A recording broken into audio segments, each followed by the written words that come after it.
I now see why you're interested in me, coach, and why we have this connection. And that is because I am merely a reminder of something that you had before and still have. And that is Alberto Nunez is in the house. And I would urge anyone to name a more dynamic duo than the Helms Nunez duo that basically started this gangster shit. And I don't know the rest of the Dre line. I think he says, and this is the motherfucking thanks I get. But you guys were at the forefront and are of natural bodybuilding. You've been responsible for so many damn things. And it was a real treat to hear both of you talk about coaching, about bodybuilding, taking a look at what really matters, qualitative behaviors in bodybuilding. It's not just about count and macros. We're not just input output machines, even though it's contentious now whether or not feelings matter or anything matters after the nihilism episode. I would put forth that there are certain qualities as a bodybuilder would be beneficial for you to have, that it would be a good idea. It's contentious, but I put that forth and you guys eloquently spoke about it. Yeah, and I would say the MFing, because we don't swear here at Iron Culture. We try to keep it family friendly. Yeah. That's not true. I don't even know why I said MFing. I feel like Ned Flanders right now. But anyway, the thanks we did get for what we've done, and the thanks we want to give is kind of what drives our behavior, which is where we get to at the very end to bring it full circle. So I'm a very lucky man to have Alberto Nuñez in my life, and I'm also a very lucky man to have Omar in my life. And it's very clear that caramel-skinned, long-haired, beautiful men is kind of my type. So that's take-home point one. I have a type, Yeah. and it is that. And that I'm also not monogamous, clearly, in my bromances. And the third take-home is that, hey, bodybuilding, whether you compete or not, is a lifestyle. Yeah. And we're going to talk about that a lot and why that can be something that can very much be a double-edged sword, and how to make sure you're walking the knife edge without falling to the wrong side Of the tracks. Because these streets out here, when we talk about these things, oh man, we actually get, to be serious for a second, it goes a little deep in this episode, and that is because wisdom, when you hear it, you can immediately identify kind of, you referenced actually, I think, Dan John 4 times in this episode, because Dan John's the man.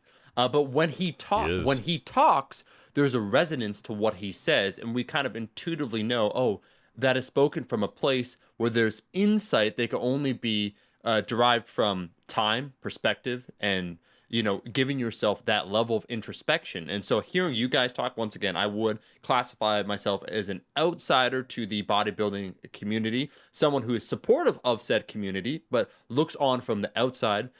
You, Eric, in particular, and both of you, Alberto, I met 2 years ago, have really opened up my eyes, and you give an excellent counter argument. It's not even that you're trying to give a counter argument, but it just simply is, to what bodybuilding is, or how it can be beneficial. Yes, you correctly note that it is a double-edged sword, but when you talk about bodybuilding, when you talk about some of the qualities that would make a good bodybuilder, or for individuals that try and figure out for themselves, there's a lot to be extracted from this episode, even if you're not a bodybuilder. So I personally was enjoying it thoroughly, and when you guys went deep, damn near going to make me tear up.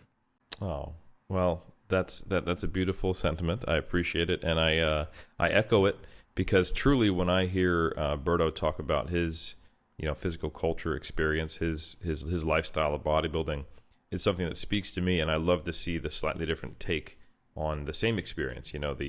For both of us, bodybuilding has been a very positive thing, something that has, in many ways, not to sound too, not to like overemphasize or sound melodramatic, but I do think it's saved us in many ways, in different aspects of our life, and provided us an outlet that had a much higher potential for being positive than maybe a path we would have gone down without it. And it becomes a very unique thing in each person's life when it does that. So to be able to see the same thing expressed in a very unique way, it's kind of cool. It gives you a little insight into the man's soul that you can relate to. So anyway, if you want to look deep into the soul of Alberto Nuñez, just keep listening. Oh, this is that episode, Coach. And I just want to say to both of you, thank you for making me feel alive, because I felt emotion, which means I'm still living, even though we know it doesn't really matter. I don't know. I'm still just feeling that nihilism. It does matter. Oh, yeah, this is the counter. Are part of the cult. Yes. This is the counter to that. And if you bodybuild. So here we are at Iron Culture. Yeah. We're connecting the threads. Oh, yeah. And the only conclusion we're going to leave you with is join the cult, and that we're connecting all the threads, but one thread is better than the rest, and that's bodybuilding. Oh, no. So tune in. Eric, last thing I'll say is Eric indirectly but astutely always does this in every episode. We bring on we had Jordan, we had, so an MD, strength athlete, powerlifter, we have a weightlifter on, we have strongman competitors, and he's not trying to go to battle, but he basically most eloquently puts forth that bodybuilding, it's the one ring to rule them all. That's right. The rings are all on the same side, and we're all good to go, but in the end, do you want to be Sauron, or do you want to be a dead king who doesn't have control over his soul? At least you get a really cool wyvern to ride and a badass sword that permanently poisons the soul of those you attack, and you need to get elven healing magic to fix it. So that's why a perfect segue has now been concluded, and we can bring on Alberto Nunez and talk about the behaviors that make bodybuilders great over the whole career. Yeah, absolutely. I am going to do the full intro here because I'm joined by two gentlemen, two hot guy babes in the same room. It's sweltering. I could feel the intensity from 6,000 miles away. Let the record reflect before I introduce these two that Aus Habibi Hummus, which is his full legal name when he immigrated from Iraq to Canada, stated that out of all the guests I've ever worked with that he filmed, interacted with, his two favorite, and I'm not trying to be a sycophant here, this is the truth, was Alberto Nunez, who's on this episode, and Eric Helms. So this is the one episode that my boy Alberto, if you want to say anything, Eric, if you want to say anything to Aus, he's gonna listen. Like this is the one that he has a likelihood of listening to. Let me just say, Aus, yeah, Habibi, yeah, Aini. I love you, brother, and I'm so glad you're listening to not only this episode but all of them, because now I know that by saying that you'll feel obligated to go back and listen to it and just waste most of your life. So, yeah. Alberto, would you say being guilted by Eric motivates 50% of your actions? Because I know for me that is the case. Yeah, he does. He's a lot of things. He's my moral compass. He's he makes me do the right and the hard thing, like the right and the hard thing, pretty often. But I'm thankful for him, man, and I try to pass it on. And with Aus, that's how we got along, man. And we connected so well. Like, we never talked about how good the connection was, and we knew we were gonna miss it once we were separated. Yeah. But we're just like, let's just enjoy this dynamic, and we surely did. And I miss him, and I think about him frequently. Okay. Whenever I see a guy with a camera, I think of Aus. You're like, is that Aus in the house? Now, I must say, we will go beyond just Aus, but I will say that he has been motivated, and that is the perfect segue for this episode, to re-examine his relationship with lifting, with food, with himself, and you two have been instrumental towards that. And that's, once again, completely transparent. There's no hyperbole when I say that. And that basically describes you two OGs that are the founders of 3DMJ, 3D Muscle Journey. You've been bros for now over a decade. You have a bromance that myself and Silent Mike can only aspire towards. And you have influenced the lifting community, not just with nutrition, not just with coaching, not just with powerlifting, but the holistic mindset. The people that you've influenced directly, coach, and then through the information you've put out, you have changed the course of lifting for the natty community. So we are joined by two legends of aesthetics today, and I'm excited by this episode, is all I gotta say. That's a very generous intro, I would say. It is in typical Canadian fashion, an overly generous one. I'm overwhelmed right now. Yeah, Good. I feel like we need to work Aus's name into the title, and then also something about Legends of Aesthetics as well, and then perhaps finally about changing the course. So Aus, changing the course of the legends of aesthetics. What do you think of that for a title? I've been working on getting my titles better. How am I doing, Omar? Got to keep working. And that's what's great about you. You're a hard worker. And I had to butter you boys up because I do want to open up this episode with a serious question. And the question is, I heard it first from Alberto, then I heard it from Eric. I want y'all to try and rationally explain why you microwave raw chicken and you both were eating it during prep. So let me set the scene here. I was chilling with Alberto. He came 2 years ago. We're working on a project. And he just mentioned nonchalantly, as an aside, while we're having a conversation, we bought chicken breasts for the house. He said, because we're trying to figure out the oven. It was an Airbnb. We didn't want to mess things up. He's like, oh, you can microwave that. And I just turned. I was like, and he's like, no, I do it all the time. It's actually really tasty. I'm thinking about all these food violate. I'm thinking of so many things. I'm thinking about desperate times being a bodybuilder, doing prep. He explains it. He shows it. We do it.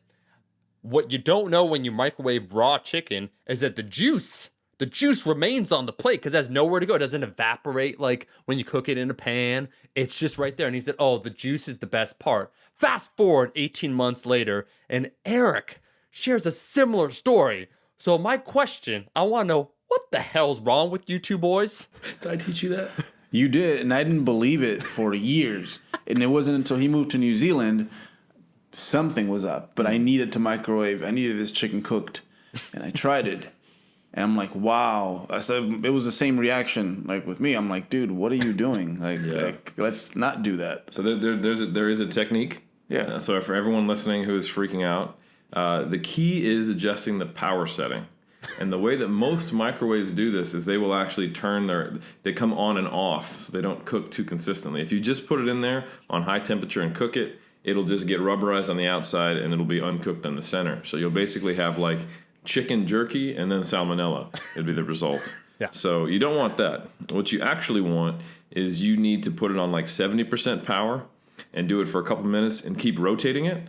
And all the juices actually stay in it, and it's basically like poaching. Actually, kind of tastes like the poached salmon. It does. Yeah, it's wow. All good meat is like it's slow. It's like wow, that's Pitmaster Eric right there. Yeah, Radiation Master Eric's what they call me in the kitchen. I have no comments other than you two are clearly united of the similar mindset, and that's why talking today. I think that encapsulates because iron culture, science, history, culture, a diverse array of guests we've had, people that listen, different disciplines. We got weightlifters, strongman competitors, crossfitters, bodybuilders, general iron enthusiasts, and the ones that aren't bodybuilders are probably still going, but that explains a little bit about maybe the mindset and some of the things we want to talk about today, Eric, if you want to take this one along. Yeah, so I think the goal of today is to kind of touch on some of those qualitative elements that can make a bodybuilder successful long term. And that's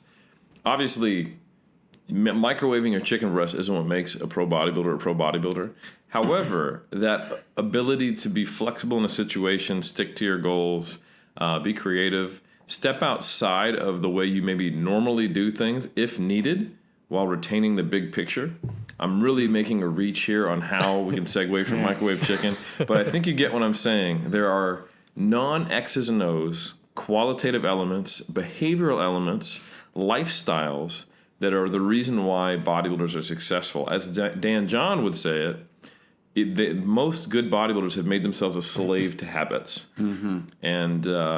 And that's the kind of thing that I think most people don't appreciate because we're in this era where we're focusing on, okay, so do I follow a daily undulating periodization or do I add sets each week? Should I follow block periodization?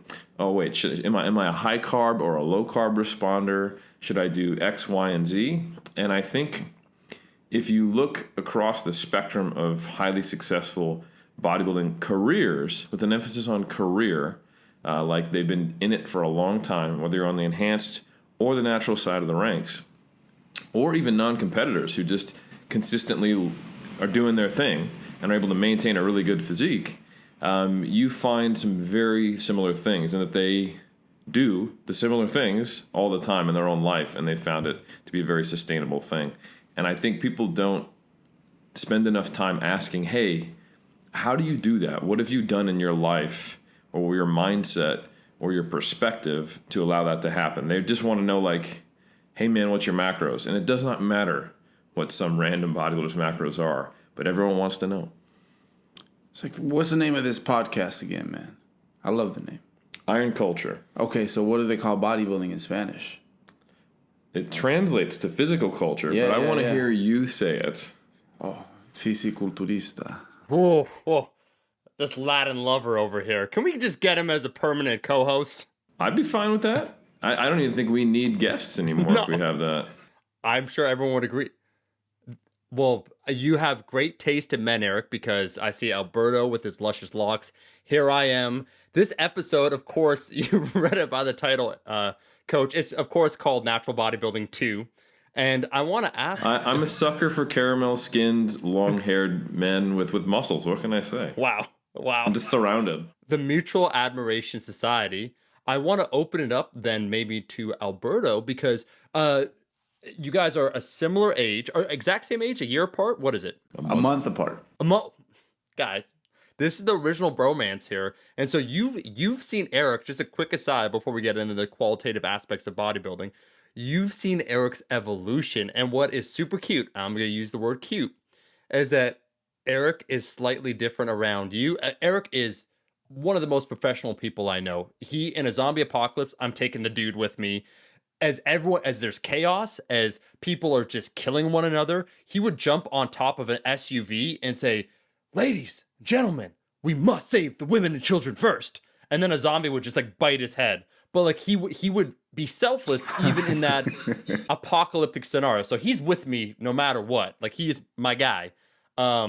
And he's always just... I'm like Ned Stark in that shenanario. Like, he's the one good person, immediately dies. That's Spoiler alert, season 1 Game of Thrones.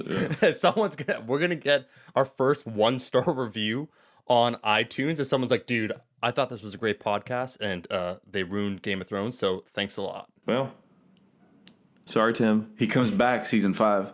Ooh. Undead? I want to say that's not true, but then that would be a spoiler alert for something that doesn't happen. I don't even know what to do with that. It's a quantum statement. It is both true and false at the same time. Right? He'll come back and he'll change that because he's like, oh, okay, you kept me on my toes with that lie. Yeah, Schrodinger's Ned Stark, I guess, is what we're saying there. Yeah. Is he alive? Is he dead? Now, that's what's so interesting is I've seen Eric interact with a lot of different people. I obviously sense the camaraderie between you two. You've seen Alberto. It's been what? Is it 10 years you've known? Or is it 2007? When did you first at a show, right? Yeah. Yep. So earlier you mentioned how we founded 3DMJ. Just to clarify for everyone, 3D Muscle Journey was actually out there as Jeff Albert's blog, and then it was kind of Berto and I who came to Jeff and said, hey, let's do this thing together here in California. And we brought in Brad.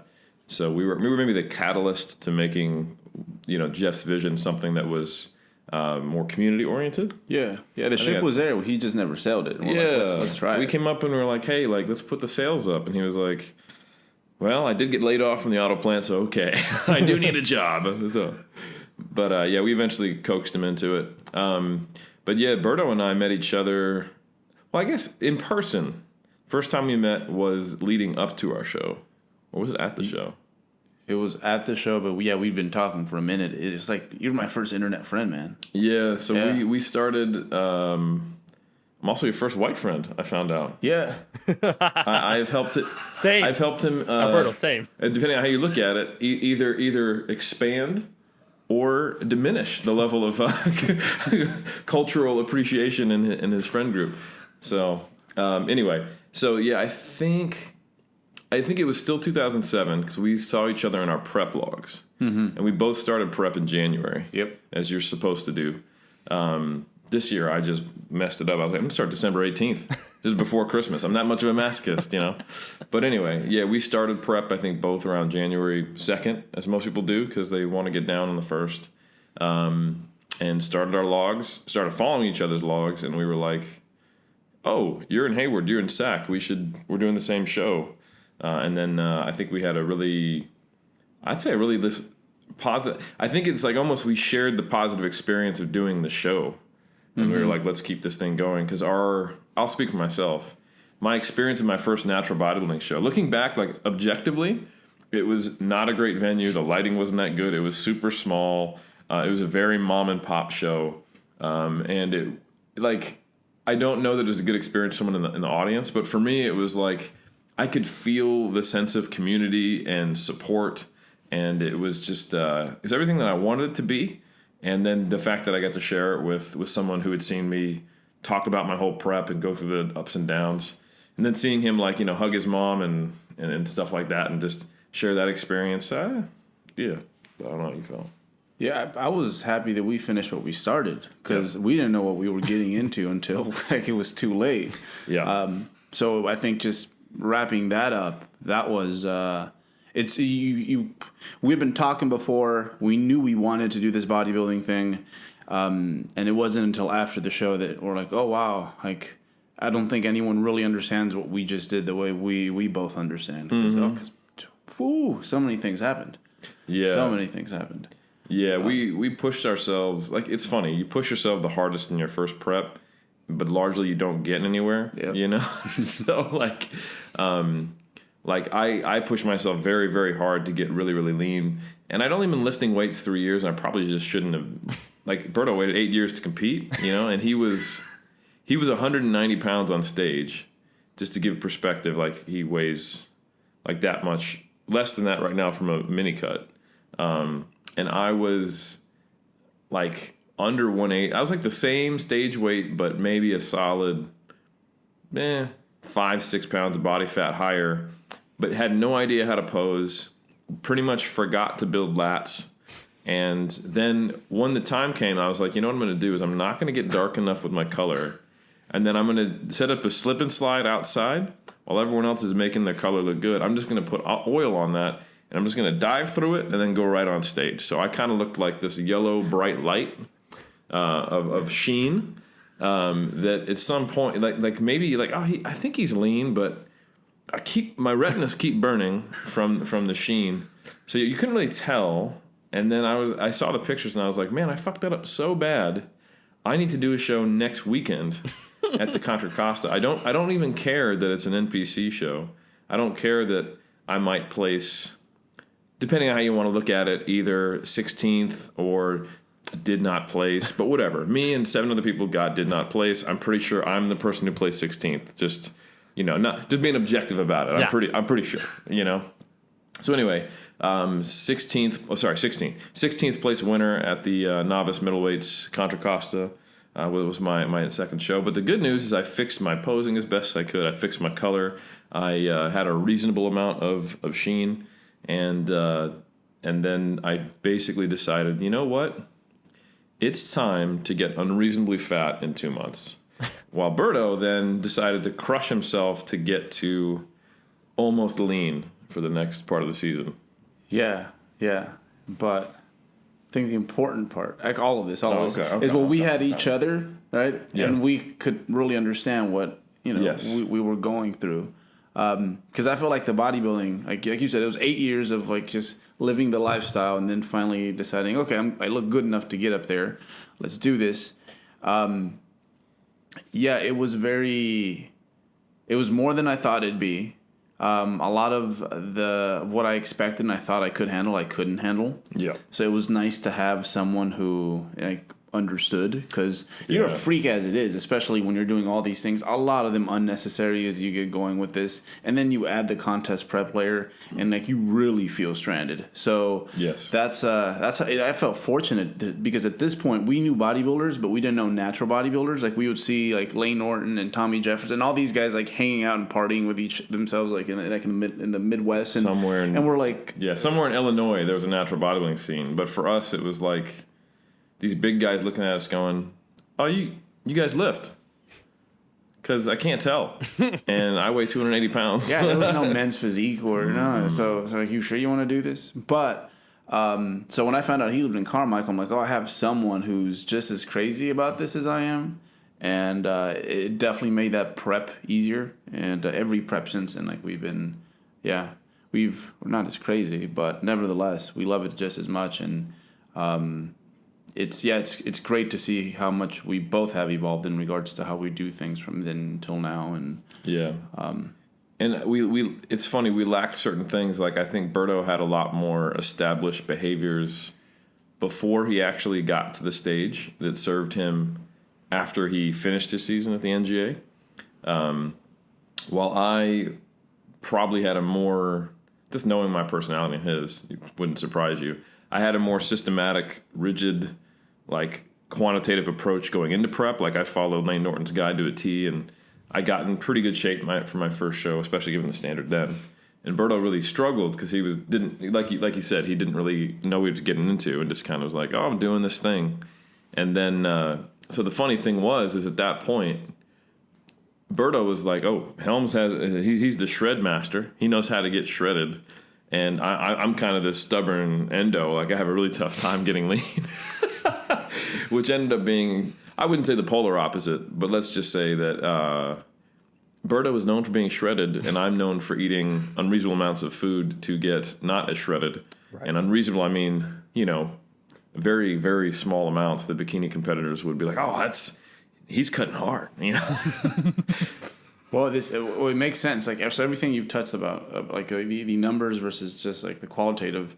Like, I had all the qualitative stuff like sorted out. Yes. But I didn't count calories until after my first season, and I'm like, that works. Hey. So. Yeah. Startling. Yeah. Yeah, and I had all the quantitative stuff figured out, but none of the behaviors, which is why I put on 48 pounds in 2 months, because I came to the table as this skinny kid who played video games and then found lifting and fell in love with it. But the only habits I had established were the seafood diet. And like I was a kid who would play Halo all day and then forget to eat and then order a large pizza and then go to bed. And the next day, I'm like, oh, I didn't go grocery shopping. Look in the fridge. What do I have for a snack? Oh, we got a block of Colby cheese. That can be lunch. And like that was the level of food awareness or habits I had. But then I studied nutrition, learned about if it fit your macros, read everything I possibly could, and set up like the perfect quantitative numerical contest prep diet. It wasn't perfect, but it got the job done. I knew what I knew at the time. And then when I went back to, okay, now I need to get big again, season's over, and I don't need to track kind of low numbers, it was just an absolute mess. And I developed like binge eating disorder and had to figure out like, oh my God, I guess it's a bodybuilding lifestyle. And Berto's like, yeah, I'm back to Tupperware and chicken, which I just couldn't relate to. And it was something that I had to develop. I did it kind of backwards, I guess, Yeah. Now, I do want a hot take from you guys, and I'm sensing this, and I'm going to speak as the outsider looking in, who was actually privileged enough for Eric to take me in his inner circle for his show, where he became the 2019 River City Royal Rumble Classic champion.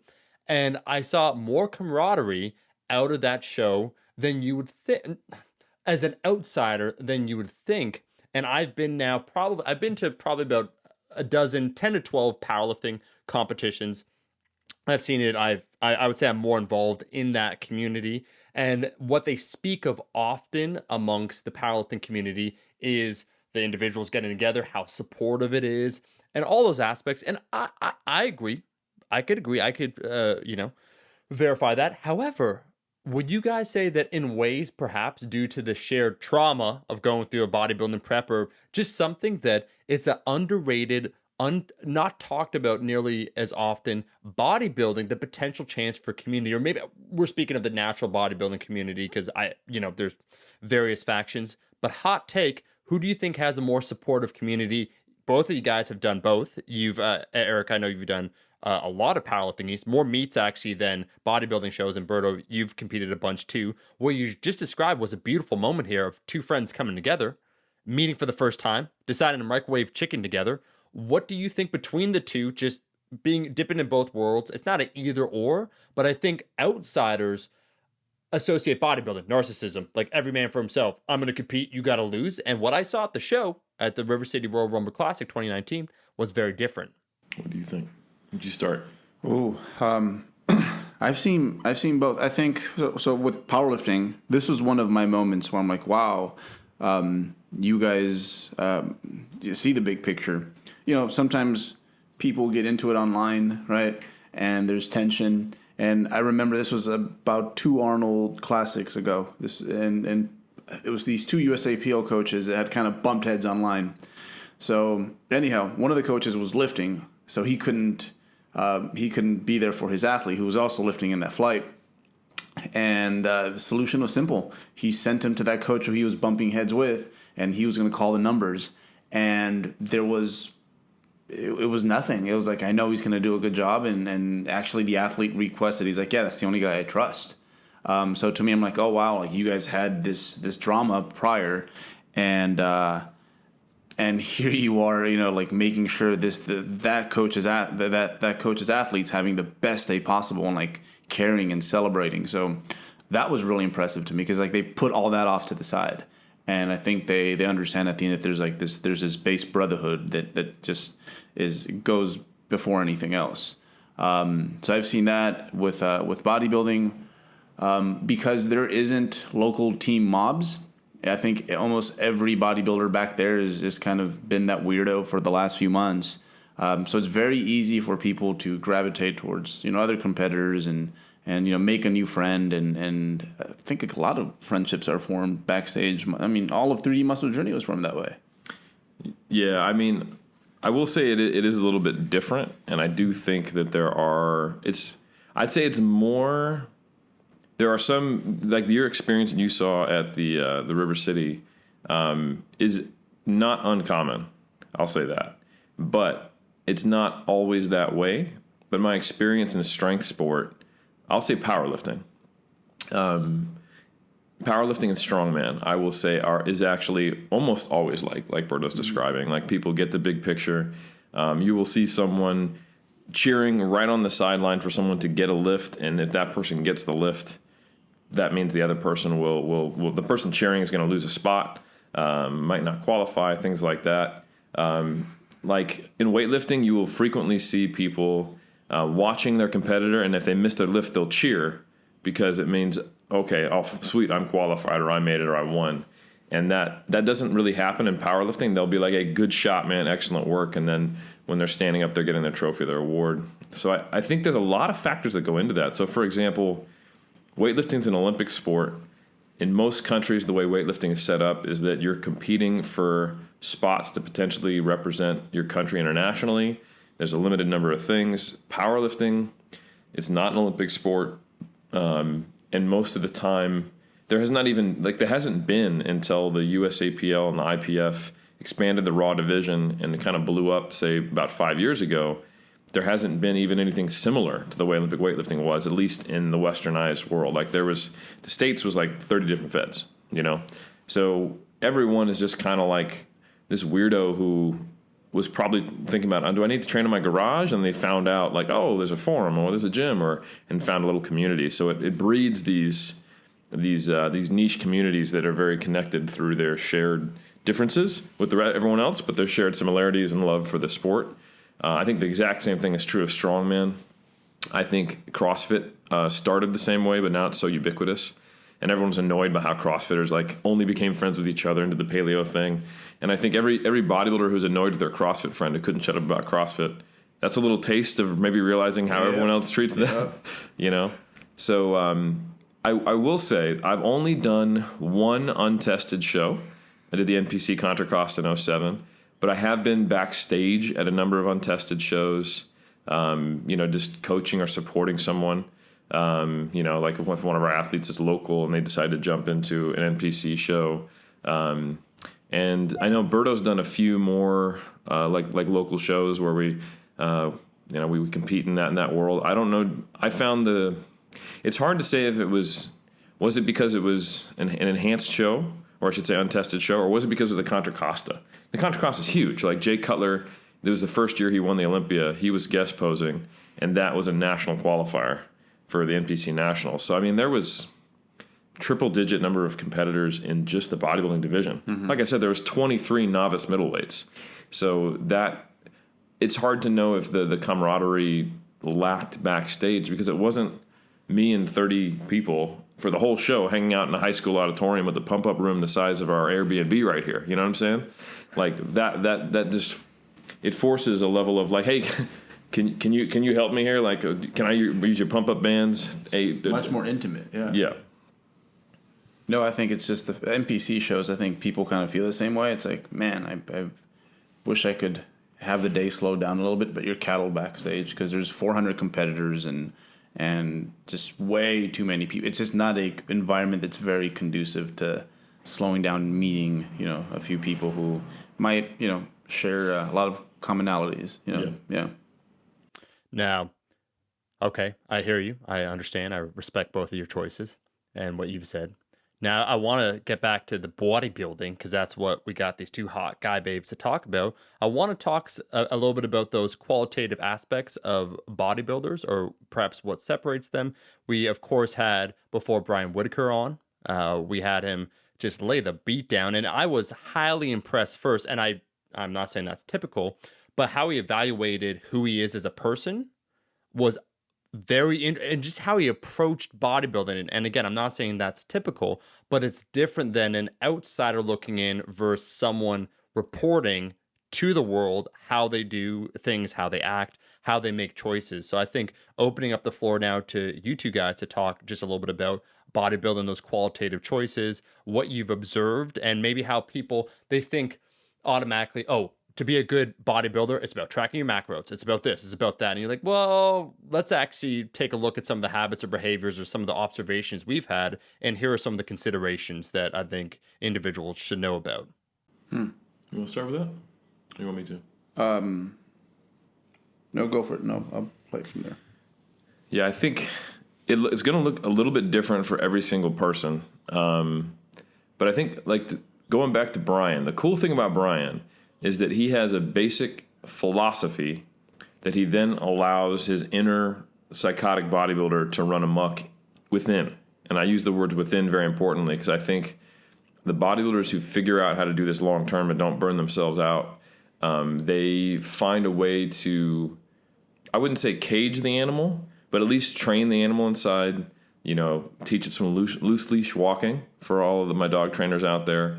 But still allow it to get to the dog parking and go off. You know what I'm saying? So the cool thing about Brian, what I'm referring to here, is that he absolutely maximizes every single variable and optimizes everything within the constraints of I will have my family, my spirituality, and my career as a professor in academia first, and then bodybuilding comes after that. And I think the words he used, not to put words in his mouth, and Omar, if I'm misstating it, please correct me because I want to respect the champ, is I believe he said, I optimize within the constraints of the situation or something to that kind of paraphrase, right?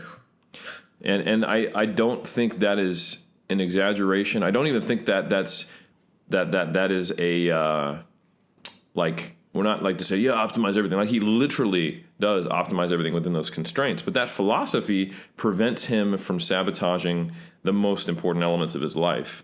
And he does all those crazy psychotic things, but he has this system and this philosophy of how he does it that allows that to work with his lifestyle. And I think working with your lifestyle is something that a lot of bodybuilders struggle with versus working against. And it's just telling that arguably the most impressive champ in natural bodybuilding, not from his physique even, although his physique's right up there, way more than right up there, is that he's also got a PhD in economics. He's got a successful academic career. He's a father. He's a husband. And he is just well-spoken, well-adjusted.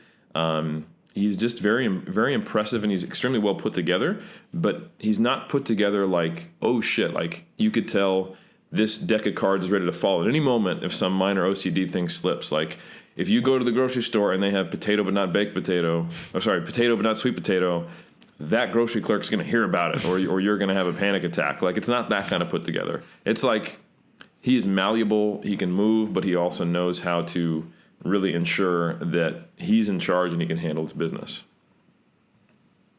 And not at the cost of him being successful in bodybuilding. Obviously, there's many factors that play into that, but Brian's a dog. Like, he's signing up to do your show so he can just make you look like a fool.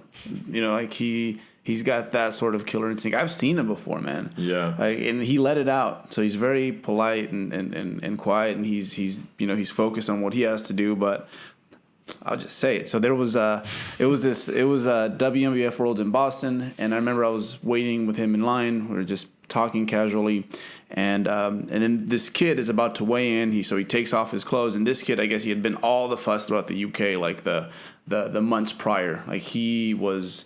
Like people were like, oh, this new kid here, he's going to be really good, and he's going to place at least top 3 in the heavies. And he was one of those natural bodybuilders, like that through his clothes, his face was all sucked up, but still, it looked like his traps were eating him up, and it just a total freak. So he disrobes, and as soon as he disrobes and steps on the scale, gets kind of into the actual good light. I remember Brian just let it out, and he's like, got him. Yeah, it's like, all right, never mind that. Yeah, so no, I mean he knows what he's there to do. But I think unlike Brian, so when I started doing the bodybuilding thing, I didn't have no code, and that's what I needed, and that's why it helped me out, because every other sport I did, I would do well in because I was a hard worker, and I knew there was like this element of physical wit. It's like if you're just kind of there at the right place at the right time and you react correctly, hey, I just got this jump shot on you. Hey, I just snuck in that punch, right? So with bodybuilding, it was more like, hey, you have to accumulate this work in order to get anywhere. And at that point, I needed a code. I needed systems, and that's what it offered me. So with bodybuilding, I think it was very easy to develop these changes in my lifestyle, because when I did that, I'd see a positive outcome when it came to the really important things. It's like if I wanted to keep my gym membership, it's like, hey, yo, Bert, you like the gym, so you're going to need to get good grades in order so you can keep that gym membership. You can't stay up like until wee hours because you need to recover so you can go in there and have a good gym session. So for me, it was very natural to adopt those good habits because it made, at least initially, we got crazy at some point, but it changed my life for the better. And I learned my code from basically a handful of local people. So obviously, one of the first thing where I realized that I needed a code was I essentially had my wife Barbara gave me a come to Jesus talk after my prep. She basically said, I remember that. Yeah, she basically sat me down and said, like, I didn't sign up for this. Like, you started lifting, you were lifting. I thought it was awesome. I like the effects, and it's cool. I've learned some things from that. Your dedication, all that's been great. And I'm not saying you can't bodybuild, but whatever you just did during this competitive season and the way it affected us, I didn't sign up for that, and that needs to change. And that really rocked my world, and I didn't even give any pushback. It was just it made me realize how much I valued my marriage, how much I valued my relationship with her, and that I needed to be much more intentional because I had really been absentee in many ways and not even been aware of it. And that was like, wow, I let this bodybuilding thing eat shit up and take over things in a way that was not conducive. And I thought about it, like, man, I couldn't even keep doing that, let alone keep my marriage. Like, this could be something that I'm that guy who's salty about it, and it's a terrible sport, and never should do it. It'll destroy your life. And I'm like, when I hear that, it just means, man, you unfortunately didn't get, like Omar from The Wire says, to have a code like every man or woman or competitor should. And so that was my first awareness of, I need to develop a code. I need to figure this out. And then I think some people lead by example. Some directly can articulate how to lead. And I think what I really appreciated about Jeff Alberts was that he was able to articulate how he went through these various phases. Because by the time we met him in I guess it was 09, I want to say he was in his late 30s. He's 37 maybe. Mm-hmm. So he's basically the same age we are now, but with another 10 years of competitive experience on top of what we had. Not that he started competing at 16, but that he had done more shows, more seasons than we had. So I think he did his first show in 92? Yeah. 91? Yeah, we were in like 5th grade, man. Yeah. And he was competing every year or every other year. And the longest time he'd taken off was from 2006 to 2009. That was his retirement.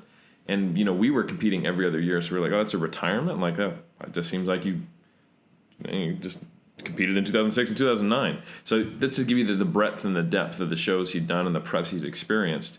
And he was able to talk about how he went from very, like the kids would focus on the aspect that he had a bro science approach. But whether you cut water or not is not necessarily the point. What he really shared with us was his philosophy of his why he's competing, what mattered to him. And I remember him sharing with me how he lost by 1 point after going all the way to Texas to compete to get his WNBF pro card. And it just destroyed his appreciation for the sport, and he almost retired because he just didn't quite clinch it, and it didn't feel deserved, and he just had this bitterness. And then he realized, like, I'm doing this for the wrong reasons. Like, I love this, and I let other people and something external take my love away from something I cared about. So, you know, he basically, the code's right there. 3D muscle journey, dedication, desire, and discipline. That's what we get from it. And instead of focusing just on the outcome, we focus on the process or the journey. So he was able to articulate it so simply into, you know, even the name of our company. It says exactly what our philosophy is. And then I would say Berto is a really good example because I got to spend more time in person with him because he lived closer to me, and I was able to stay with him, of just showing what that lifestyle looked like. He could be in a random scenario with no food, and like he wouldn't just like, oh crap, and binge eat or just not eat at all or freak out. He'd go to 7-Eleven and make something work. Like, he had a level of flexibility while staying with his habits that I could appreciate, but I couldn't fathom. And it's something that has taken me, I would say, it took me from 2007 till maybe 2012 or 13 to develop. And that makes sense because, right, I had 3 years of lifting under my belt. He had 8 years by the time he did his first comp. In 2012, I had 8 years. So I just didn't appreciate that it wasn't just how much lean body mass had you built. Because like I said, my stage weight in 07 wasn't that different from my stage weight this year. Obviously, the physique quality was there. And Berto was definitely another tier higher in his development than I was. But the tiers, like, this is like that first, for everyone who's just listening and not watching, I have my hands spaced about a foot apart vertically. And now I'm showing a couple inches higher. Like, going from first-time competitor to competitive amateur to pro card winner to competitive pro. Like, those last steps after first-time competitor, the objective differences in physique is actually quite small. Mm-hmm. But the subjective differences are big. But more importantly, the qualitative differences in the way that person lives their life almost have to be quite substantial. Yeah. Shoot. Yeah, no, like when I think about it's what always helped me is, like, I didn't understand how a lot of stuff worked, but it was like, are you putting in a good effort? So, consistent good effort. Yeah, so it's like going to 7-Eleven and we get 4 string cheeses and just, this is the best I could do right now. It's like you did something. And that was my issue with me, like pre-bodybuilding. It's like, everything was an on and off switch. And most of the time it was off. Mm-hmm. So the way I thought it was great because initially, until that prep wrecked me. But prior to that prep, everything just got better because it's like, okay, you know what you need to do with the books. You need to go hit those books, but you're not. Like, would you do this with your bodybuilding that you really care about? You would go do something. So go do something. Just stare at the book. You don't have to read it, but just stare at it. And then eventually you're doing what you're supposed to be doing. So, yeah, to me, it was... I didn't realize like how much like it's tacky, but like all these actions were like an act of self-love in a way that needed to be there. Like the sleeping, the making the right decision so I don't get in trouble, so that I can go to the gym, the working as hard as I can right now. Like all those things were habits that I had never picked up until the point that I'm like, oh, there's this bodybuilding thing. It's a pyramid, dude. Yep. It's like that's you have your base and you build on top of that, and it gets higher and higher because of what you did yesterday, and because of the ownership you took on it too. Yeah, I think that's a big thing. Like, we kind of expect kids in Western society just to learn that from being forced to through school. Like, wake up, study these things you don't care about, get good grades, go to college, even though that's probably not going to be what 2/3 of people do, and like it's all just kind of put on you. Yep. But when you're in your early 20s or sometimes early 40s or 50s, and you decide as an adult who has a job, has a job, may or may not like it, and you go, you know what I'm going to do is I'm going to go to this high school after starving myself for 6 months, and I'm going to shave off all my body hair, put on a flexing suit, and I'm going to flex in this muscle pageant. Like, to do that requires a lot of ownership. And if you pay attention and if you develop that philosophy, that code, and then you also can understand the bigger picture of what that is creating in you, and like Berto was saying, bring it out in other aspects of his life, having it make him read for the first time about exercise science, having him improve his sleep habits and apply the same kind of aspects of mindset towards bodybuilding. Like, I'm optimizing all these things. Why wouldn't I have that ability? Why wouldn't I make my whole life better with it? That's something we do as coaches now. And I don't think I want to go right to the coaching conversation yet, but it was a really, really good thing for me to see Alberto do, because I think where a lot of bodybuilders start was just like what you said. You have an on or off switch. You start with the mindset of, all right, I'm going to make everything the best possible I can. And then when you can't make it the best possible, you pretty much just freak out. And that never goes well. Either you're just emotionally stranded, you're angry, you take it out on other people, or you go like flip to the other end of it. It's kind of like the whole, just to keep it in the food realm, it's when you can't have your exact meal and you get a large pizza. Yeah. You know? And it's amazing how prevalent and common that is, and how obvious it seems when you say it, but the only real option you ever have in life is to make the best of not even a bad, good, whatever situation. It's not about I'm going to optimize everything. It's, in all cases, I'm going to make the best decision I can. And I think that it's so hard for people to develop, but it is everything. And I think moving towards that is something that is not kind of the standard in the bodybuilding ethos.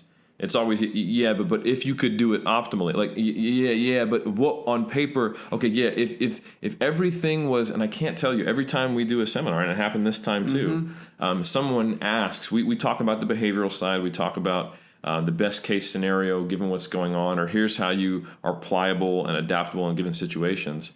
And people keep raising their hands and they want to ask, like, yeah, but what would be hypothetically optimal? And it's just such a wasted question. It's a wasted mindset, because of course you're going to try to keep things optimal. Like, I try to consistently get 8 hours of sleep every night. I can probably count the number of times I've missed my number of workouts in a week. If I'm supposed to train 5 days a week, I get it in. And the times when I do miss it, it's like it goes 4 and 6, you know?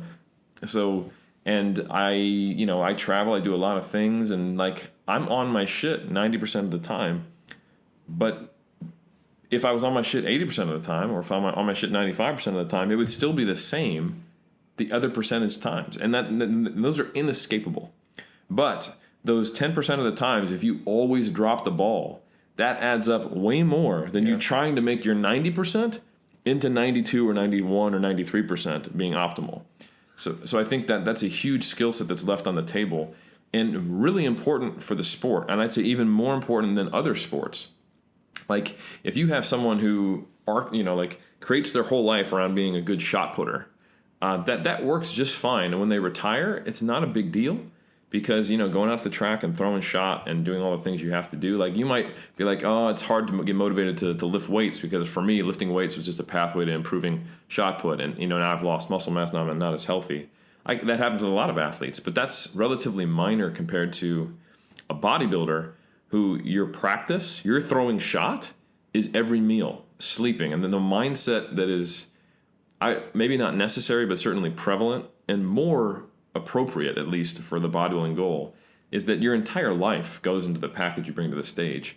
And your relationship with food, which is therefore your relationship with your community, your family, your friends, and even yourself, is invariably and almost permanently impacted by your decision to compete in the sport. So not having those little 10%, like not considering the 10% of the time when you can't optimize everything, means that your transition to the off season, when you finish shows, is an absolute mess, and you go through psychological depression. It means when your diet gets screwed up, or your plane gets delayed, or the few things can derail an entire prep. You can have your prep lined up perfectly, be shredded, and then get thrown a curveball, and all of a sudden now that work is all gone. While someone like Berto would get 4 string cheeses and just be like, yeah, I wasn't able to hit my carb target for the day or my protein target, but it's not a loss, you know? So I think bodybuilders really undervalue the importance of that skill set. And it's something that is hugely just kind of an atrophied aspect of their ability. So, and we don't like atrophy, man. Nah. Hey, we like hypertrophy. Winning all the hypertrophies. I'm gonna get a little deep here because Eric basically opened the door. Actually, Berto was the first person to open the door, and then Eric expanded it. Something that I wanted to talk about, where Alberto, you mentioned the 4-string cheeses, making do with a suboptimal scenario, and some of it might be perhaps in the way that we grew up. Some of the aspects where you said, Eric, of self-love, or the idea that physical culture or participating in iron culture is taking ownership of self. There's someone that I want to shout out called Wes Watson. He has a YouTube channel. He's a former convict that did 10 years of prison time, but he talks about his own personal journey and how one of the limited things that you could do in prison, ownership of self, is your body, where everything's so regimented in terms of what you do, your schedule. You are forced, and you said that, Eric, about here in the Western society where we're brought up, you have to go to school, you have to do these choices. You're highly encouraged, emphasized in society, go to college, get married, this one track.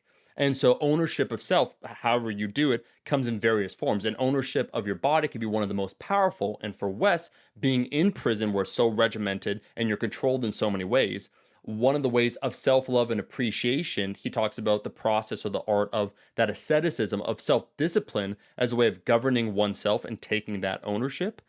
And how I think, and that's why I want to open it up back to both of you guys, maybe the things that unite the three of us a little bit is that each of us, and I don't know how personal we want to get here, have been through some hardships in our life that in ways the lifting game or participating in lifting has helped anchor us, has helped define us, has helped be the iron that sharpens us, that makes us better.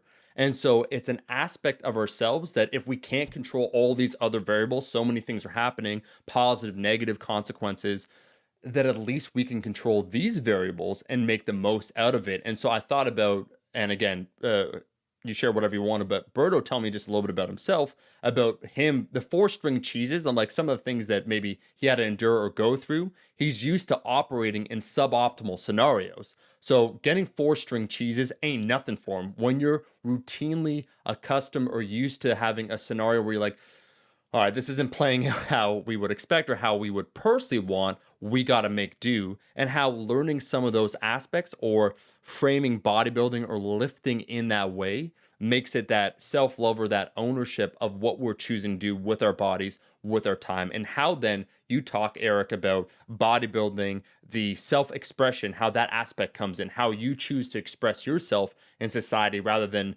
be told what to do. And I think, you know, if we had a woman on this show talking about, once again, beauty standards, would be a very fascinating dovetail conversation of owning your body and choosing. And that's what we saw at the show, Eric, the River City Royal Rumble Classic 2019. Women participating in bodybuilding, that it's not the norm in quotations because it's not the body that society puts forth. And so how bold you have to be to decide for yourself, this is something that you want, because again, it's not society standard. You're not going to be rewarded via the normal mechanisms of society for participating in this, but you're deciding to do this then for yourself or maybe for other reasons. So I think when you just open that door of self-love and expression and asceticism, it's a very interesting conversation in how different people gravitate towards bodybuilding or lifting in general. Yeah, I think the way I started to look at it was this the symbolism behind my actions, because I was very undisciplined, kind of a loose cannon like through my teen years, and then all of a sudden I just kept hearing it over and over, and it made no sense to me. Right? People would be like, "Wow, you're so good, you're so disciplined," and I'm like, "No, I'm kind of just." It's not really that hard, you know. Like most of my early 20s, like were spend Friday nights where I was quarantined in a gym, because yes, I enjoyed doing it, but I think in the back of my mind I knew that I needed to go through this boot camp of sorts in order to almost like fill in the parenting gaps that I might have had. So it's like, okay, here's your play area, go do that, and then do all the things that were instructed that you need to do outside of the gym, and it's going to accumulate, and it's slowly making you look at the big picture, and it eventually hits you. You're like, wow. So people who I think do some pretty gnarly things with themselves, they look at what I do every day, and they're like, bruh, like you do something that I couldn't do, and I'm like, are you nuts? Like you got this and that going on, and you have kids and all. It's so it made me like realize that okay, so this is I didn't really understand why I was driven to do this. I knew that it kept me out of trouble early on. I like that part, but now it became I was like, oh, this is it's like bodybuilding. Like I was sucking bodybuilding's teat, and like I was getting what I needed in order to, become a functional adult at some point. So yeah, it was a symbolism of that, and like I always go back to my bodybuilding when stuff gets hard, and I'm like, okay, I remember when you introduced this and it was difficult, and then you made it a habit, and now it's just something you do, and when you can't do it, or you can imagine not doing it, I guess, right? And whenever I need to change something about myself, and I'm like, okay, so these are the steps. This is what I'm going to have to do. Damn, I don't want to do this. But I know that if I kind of frame it and take a similar approach to it, that eventually it'll kind of be the same way. And we'll be able to, just how we can change a weak body part, we can change these other things about ourselves. And yeah, that's the lessons that they were there the whole time. I didn't realize it, Yeah, and I think so. I feel very fortunate that the curveballs, puts it mildly. That just sounds like, oh, I expected a fastball, but like maybe like you're playing baseball, you look up and like a fireball is coming towards you. That's probably a better example. I feel very fortunate that my 2007 season happened, which is kind of like this contained boot camp of like nothing crazy happened in my life in 2007. No. You know what I'm saying? Like I just tried to bodybuild and didn't have the skill set to handle it afterwards. And I was just some dude in his 20s who, ate too much food afterwards, who wouldn't have cared. You had a nice, comfy, predictable life, and bodybuilding was the stressor, right? Exactly. Yeah. Well said. Thank you.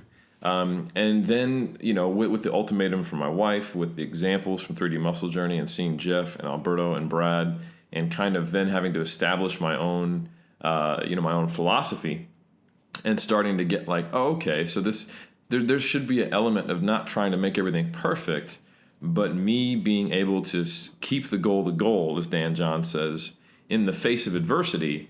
That's the pathway forward, and I can apply that to other aspects of my life. Man, as soon as I figured that out, that's when life decided to go, all right, now we're going to see if you can actually apply that.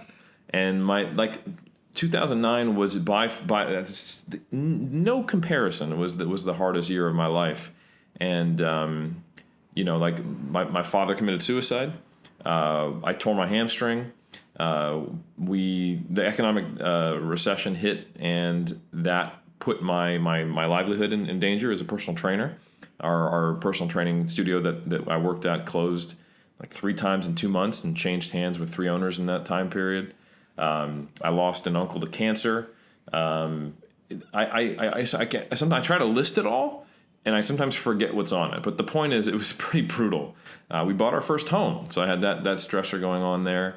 But one of the most important things I also learned there was how important community was. And I developed so much gratitude for my wife, for Alberto, for 3D Muscle Journey, that family, for teaching me that lesson, because I wouldn't have been able to handle that adversity if I hadn't learned that it was important to try to do so with all that came at me. And bodybuilding became this anchor in a storm. And part, when I say bodybuilding, I also mean Alberto coming to my house every weekend for most of that prep. I mean, Jeff and Brad supporting me. I mean, my wife being there. I mean, going to the gym. I mean, just sometimes being so shell-shocked that I'm like, well, I'm just going to make my next meal, kind of thing. Or just there was bodybuilding encompasses a lot, and I think I have a lot of gratitude for it. And I don't want to put any kind of pressure on Berto to share anything, but I felt understood by Berto in a way that I couldn't be by most other people in that situation, because I'd seen him deal with similar levels of fireball throwing, that he adapted to. So I was like, okay, this is possible, and he's got my back, and therefore I can just keep moving forward, and I know I'll be all right.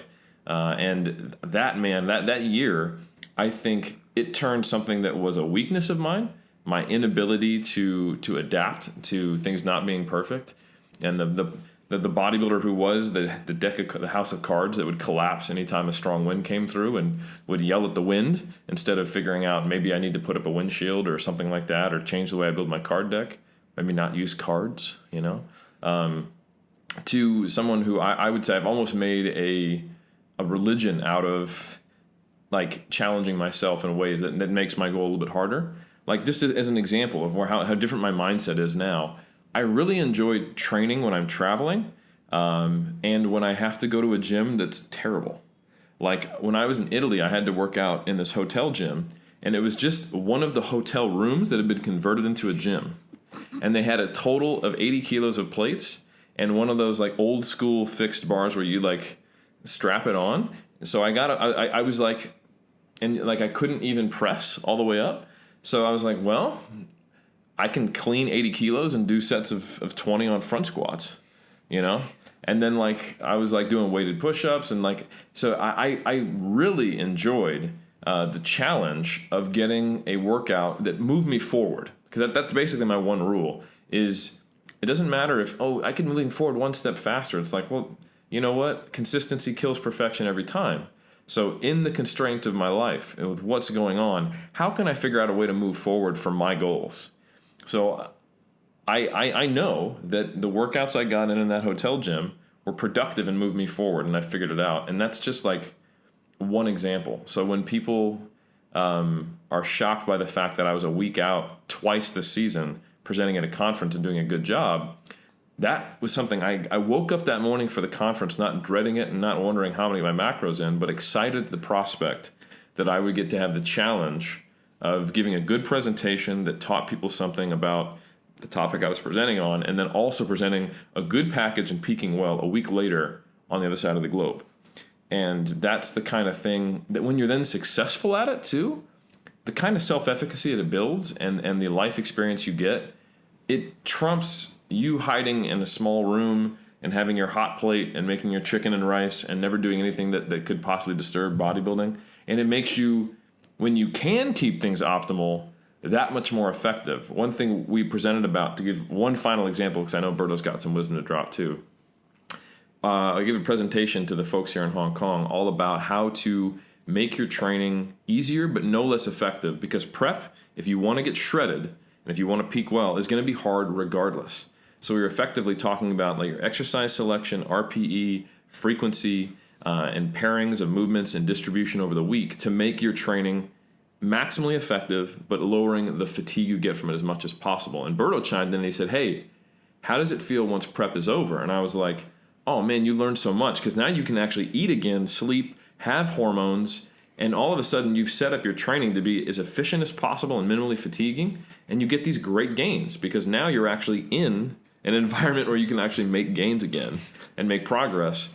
And all of the things that you were getting away with or that weren't quite optimal, because basically constraints, the things that bodybuilders hate, when they can't be optimal, when life throws them a curveball and they collapse, the constraints of life made you really see what are the essential pieces to this puzzle, what are the non-negotiables, and what are the big rocks that give me the most progress.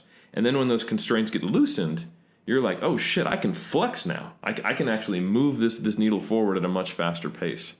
So I think that's kind of the overlooked value of being put in situations that are not ideal and just finding something that is nowhere near optimal, but it still moves you forward, is that when conditions that are optimal come, which, if you've got a stable life and you're a smart adult, that should be most of your life eventually, you can really crush it. Yeah. No, I saw him go through his transformation where if you would have, and I said this before, but I'm like, no, I take it back now. Like 2000, 8, 7, Eric was lazy.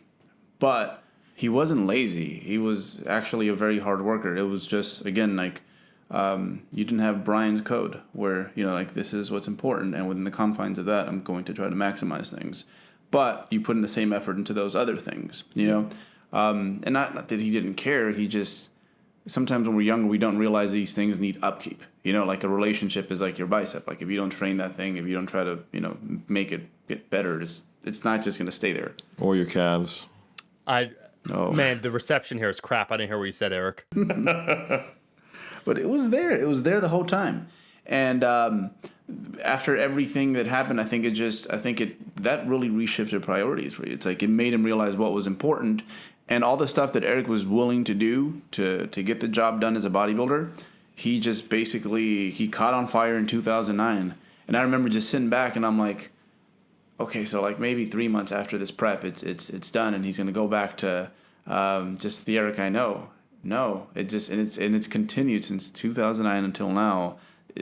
Eric's just been that dude that just the things that matter to him, like the things that are part of his end goal. He takes care of the most important things in life. Like he nips in the butt right then and there, and that came from bodybuilding, I think. Yep, and then the thing that keeps me grounded, and man, like I hold on to gratitude really tight because it's difficult for me to acknowledge what Berto said. Thank you, I appreciate that. But it's something that I've been acutely self-aware of because I was the kid who ate a block of cheese after playing Halo for a whole day. So I had this very obvious cognitive dissonance. You know how some people, like, they have an unrealistic view of themselves? Like the bodybuilder comes off stage, we'll just keep it in the bodybuilding realm, and he's obviously the whole winner. He's like, I don't know how I did. And you're like, okay, dude, like, we can all tell you smoked. And you're like, you think so? And it's like, you kind of get that. Like, oh, you're nervous, you worked really hard, and everyone looks great in bodybuilding, and you don't have, you seeing your flaws. But for me, the difference between my self-perception of who I was as a person and what I was objectively accomplishing in my life were so obvious that I would say those things like, no, I'm lazy. And I'd be like, am I? Like, and I had this kind of self-identity crisis for, honestly, 6 years. Because I saw myself as the kid who'd rather play Halo and then just slack off in school to get a B. Like, I literally signed up for honors classes, and I'd test in to get into them in high school so that I could get a B, but my GPA would count as an A. And then I'd have at least a 3-point something, and my parents would leave me alone. You know what I'm saying? Like, that was but that was my attitude to everything in life. I was basically Vince Vaughn from Dodgeball, is what I'm saying. And bodybuilding was my dodgeball because he applied himself through dodgeball and learned that everyday Joe Jim could get better. So anyway, dodgeball aside, I was doing 2 master's degrees at the same time, competing in a season where I eventually got my pro qualification, and then coaching full-time athletes, and then maintaining my relationship with Barb, and saving money to then travel to New Zealand. And somehow I still saw myself as this lazy guy, kind of like you saw I was. And I was like, Eric, you're clearly not lazy, And I started to realize that, oh shit, bodybuilding taught me how to do this. And I think once I realized that, I've just had so much gratitude for the sport. And I see it as so incredibly tragic when someone contains that lesson to just bodybuilding, and when it actually becomes a negative, and they just maximize one thing at the cost of everything. And that's really what spurs me to do what I do, to try to keep doing that in my life, to hopefully people understand it and see it, and then talking about it like this, because it's been just such a gift, which I'm grateful for. So, yeah. I want to pursue that, actually. I just want to note that Eric is many things. A film buff he is not, where routinely, like I make Tarkovsky, Kurosawa, Herzog references. I had Eric watch Rashomon, where in the end, faith is restored in humanity. What's the movie reference that Eric gives for a life lesson? Dodgeball. But, I can't fault a man for trying. And actually, I kind of feel like Rashomon and dodgeball are on the same level. Yeah, it's art is completely subjective, as people know. So it doesn't matter. It's like, you know, when people music. I'm gonna say this is a little pet peeve because we did that with Brian Miner. We did the Progressive Overload where I talk a little bit about music. It's always non-musicians that talk about the subjectivity of music, and to a degree, absolutely. But there are certain things you're on pitch, you're not pitch. What is the chord structure here? But it's go on. I had the exact same discussion. So Berto brought up how he's able to appreciate mumble rap. Right. And I brought up my thoughts about that. And we're not going to get into it. Right. But he essentially did the whole backpedaling thing until he got to the point where he's like, well, you know, it's subjective. It allows expression. And I just went, I eventually just got to the point where I was like, all right, cool story, bro. But we're going to leave it there so that we don't lose our mumble rap fans. Boys, we're all feeling so good. We got to do on that positivity. What are you going to say, Berto, about that? About the mumble rap? You get look. I want you to feel heard. So if you want to talk about that before we go on, bro. No, we got two co-hosts here. I'm gonna veto. We're not discussing mumble rap today. This will not be on my podcast. We're not gonna do that. It has enough airtime, right? It's had enough. If you want to listen to mumble rap, just walk outside, okay? Look, I co-host friend vetoed it. We're moving on.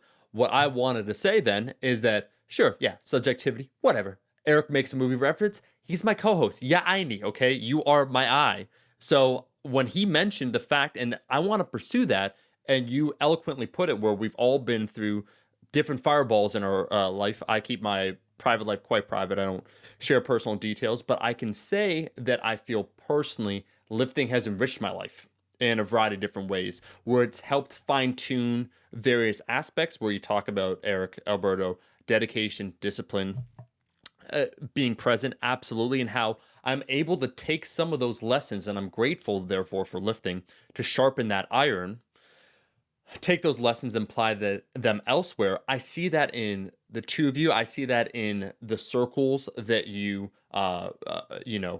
visit. I see in the things that you talk about, and how, unfortunately, in ways, knowledge all too often for individuals can remain domain specific, meaning that you can crush it in bodybuilding. So you're a great bodybuilder, but the positive traits or qualities you've learned in that sport don't translate to other aspects in your life. And I'm wondering, as two coaches, what do you think the divide is between those that are able to take those lessons, maybe not even in bodybuilding, but other aspects? Is it a lack of introspection, sensitivity? Is it just, what do you think that is, Eric, where we could wax philosophic, and we've done it, all of us have done it, about lifting, how much it means, and people are like, yeah, man, it resonates, and we have our tribe, we have that are enthusiasts, but then I've seen people, excellent lifters, doing it for a decade, where I could say, I don't know if the iron has influenced your personal thinking at all, and that's not a knock against you, but it's just how you separate those two completely.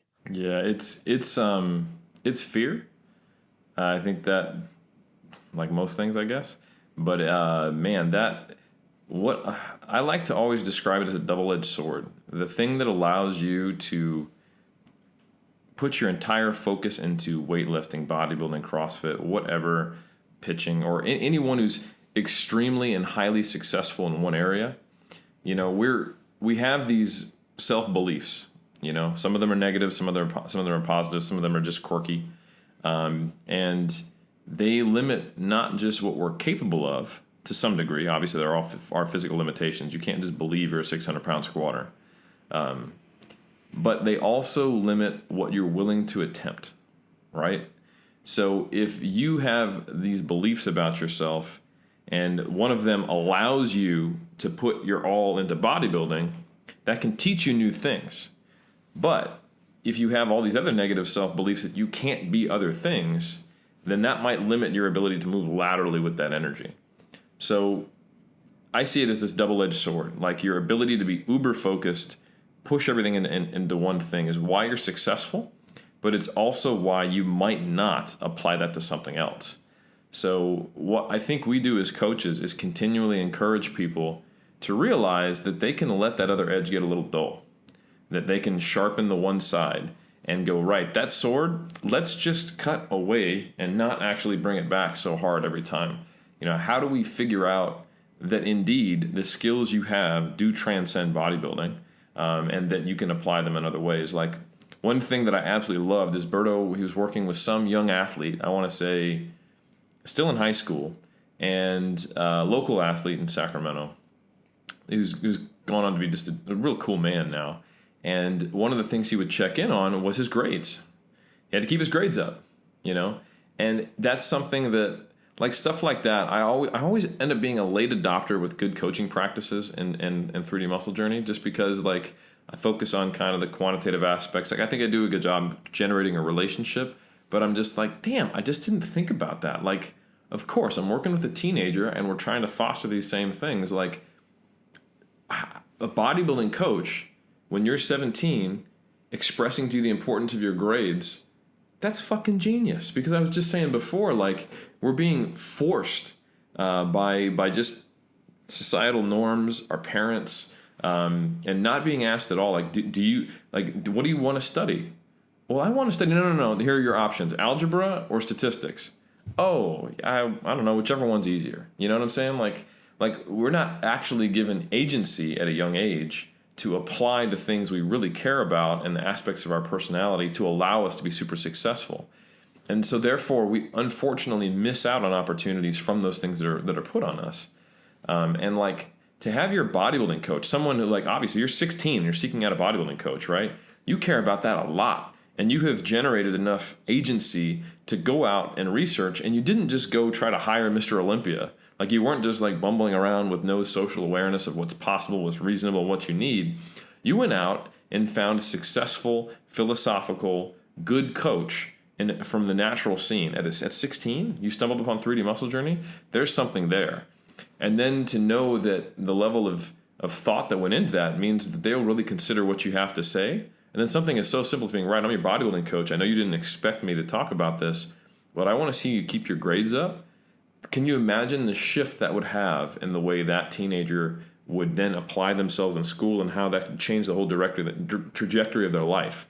So that's the type of thing, like when I say I learned coaching from Jeff Alberts or Brad Loomis or Alberto Nunez, people just kind of nod and go, right, but you're the science guy, I want to hire you. And I'm like, you motherfuckers don't get it, There's just some wisdom that I have been fortunate enough to be around that is so simple but so incredibly important and effective. That I am very grateful to be a part of this squad, because I would be like a semi-emotionally aware, science-heavy coach who does a good job but probably focuses too much on the X's and O's if it hadn't been the community I've been fortunate to be a part of. At least your Instagram handle would have been good. Yes, at least. Yeah. Hashtag evidence-based. I was thinking the lifting autist, but I like that. Yeah. That's not taken. It's not too late. It's not taken. I can have that. Just throw 3DMJ and then we're good. Absolutely. We'll sign off on that. Just need to regress a little bit and I'll do it. Yeah. Man, maybe I'm biased here, but I think compared to other courses that the Iron Game has to offer, bodybuilding, when it comes to life's lessons, I think there's just, because it doesn't, especially at its peak, which would be, I think, a contest prep, it just doesn't leave you alone.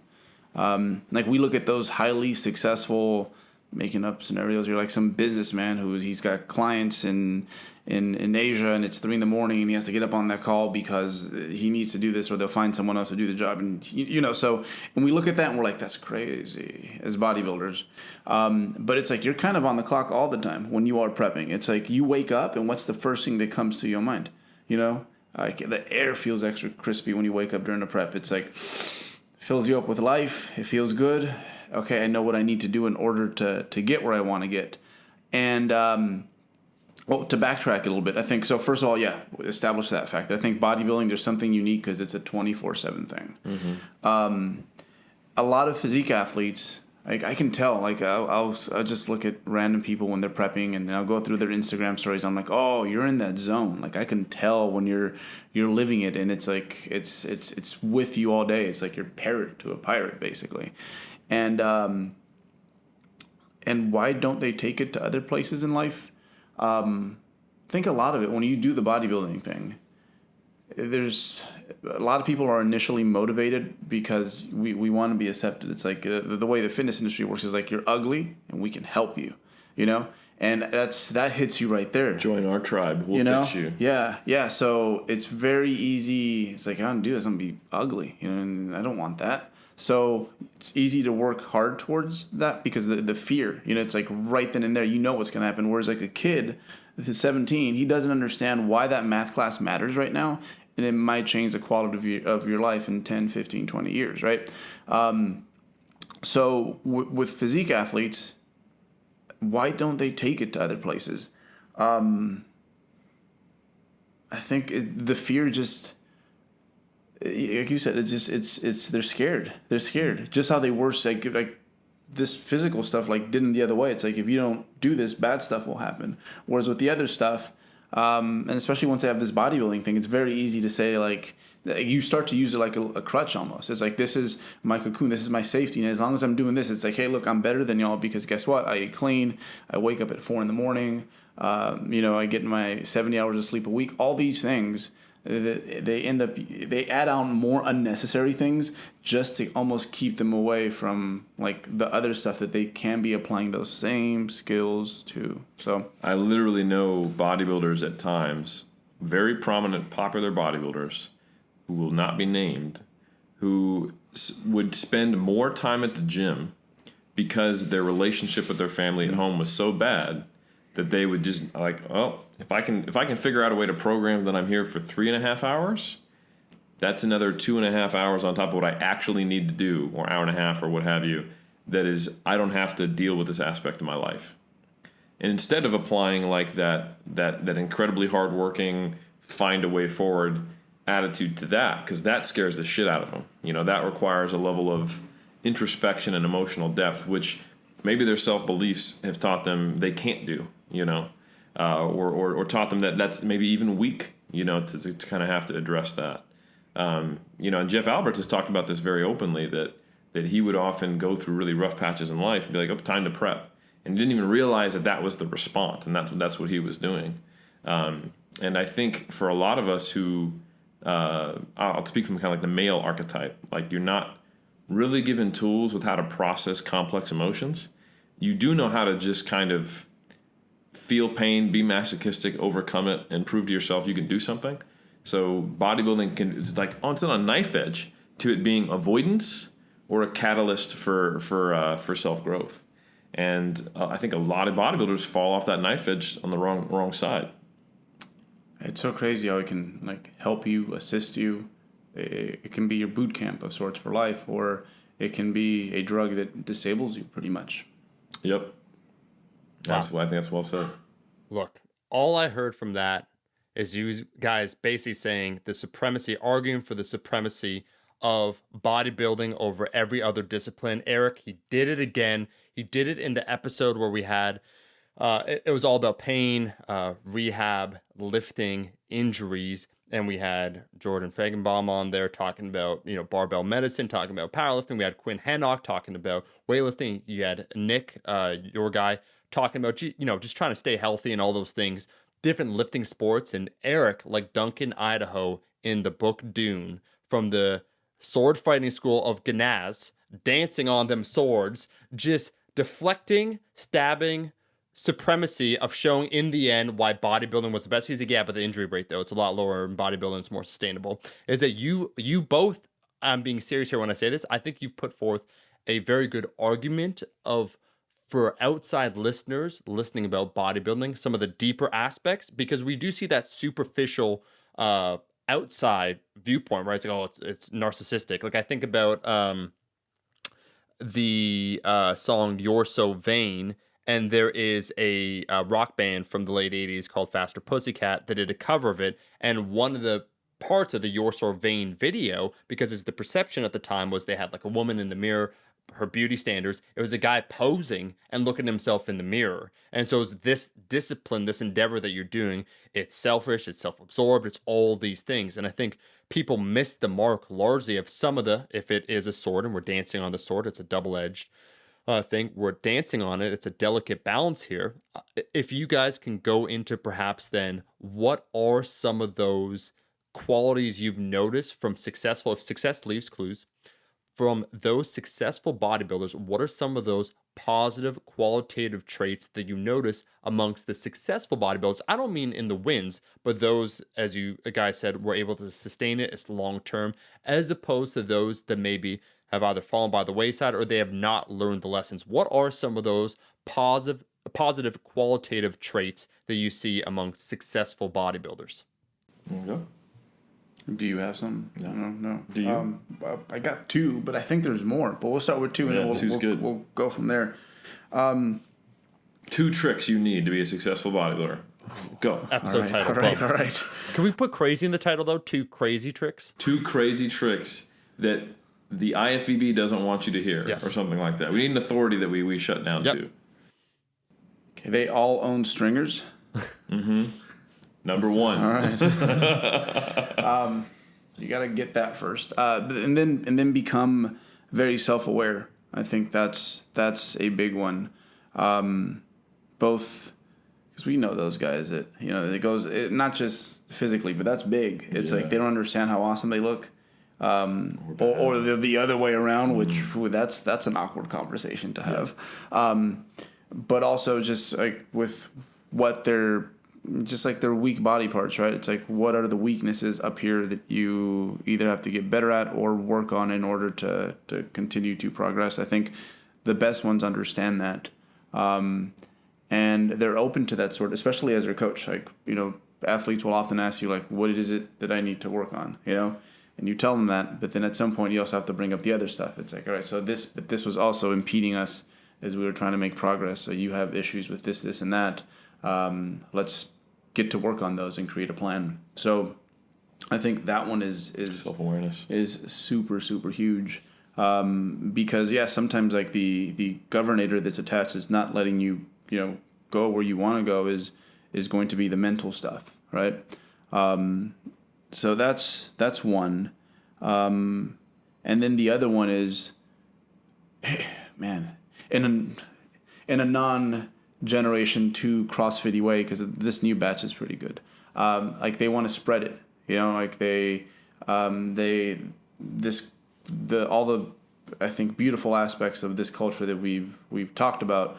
They want to give it to others. They know how to properly dose it, and they understand the big picture as to like why. And like what comes to mind with me is like, so Philip Ricardo Jr. Right? It's like just a total freak of nature.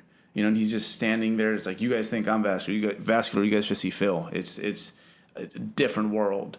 And he's just standing there all nice and veiny and being all nice and veiny to everyone who comes and talks to them. And he remembers your name and he encourages you to, keep doing what you're doing, but he'll give you an honest assessment. And I think people who want to spread that, I think that's he's a guy who skipped competing, and I'll be honest, it's based on who shows up at the time and when he did this, winning the Natural Olympia, which is $5,000 purse, I think around there somewhere, something like that.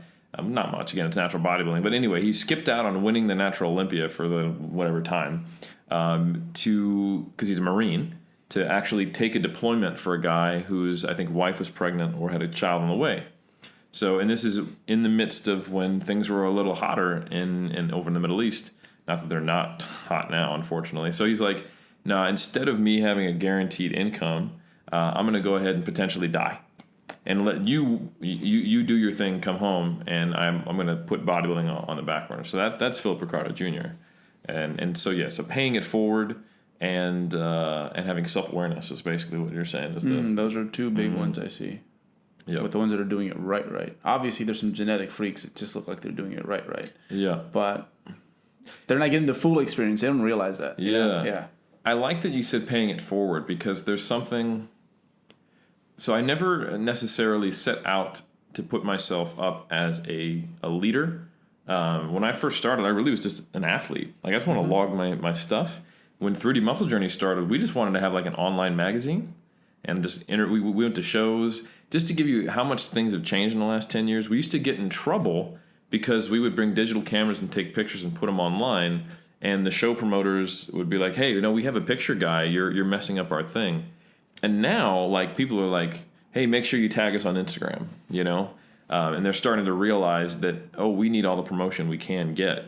It's a little different than if you were to like go there with a $5,000 digital camera and take pro shots and then sell them. But like doing like the kind of promo that used to get us in trouble accidentally because we didn't think about it, we were trying to do is highly encouraged now.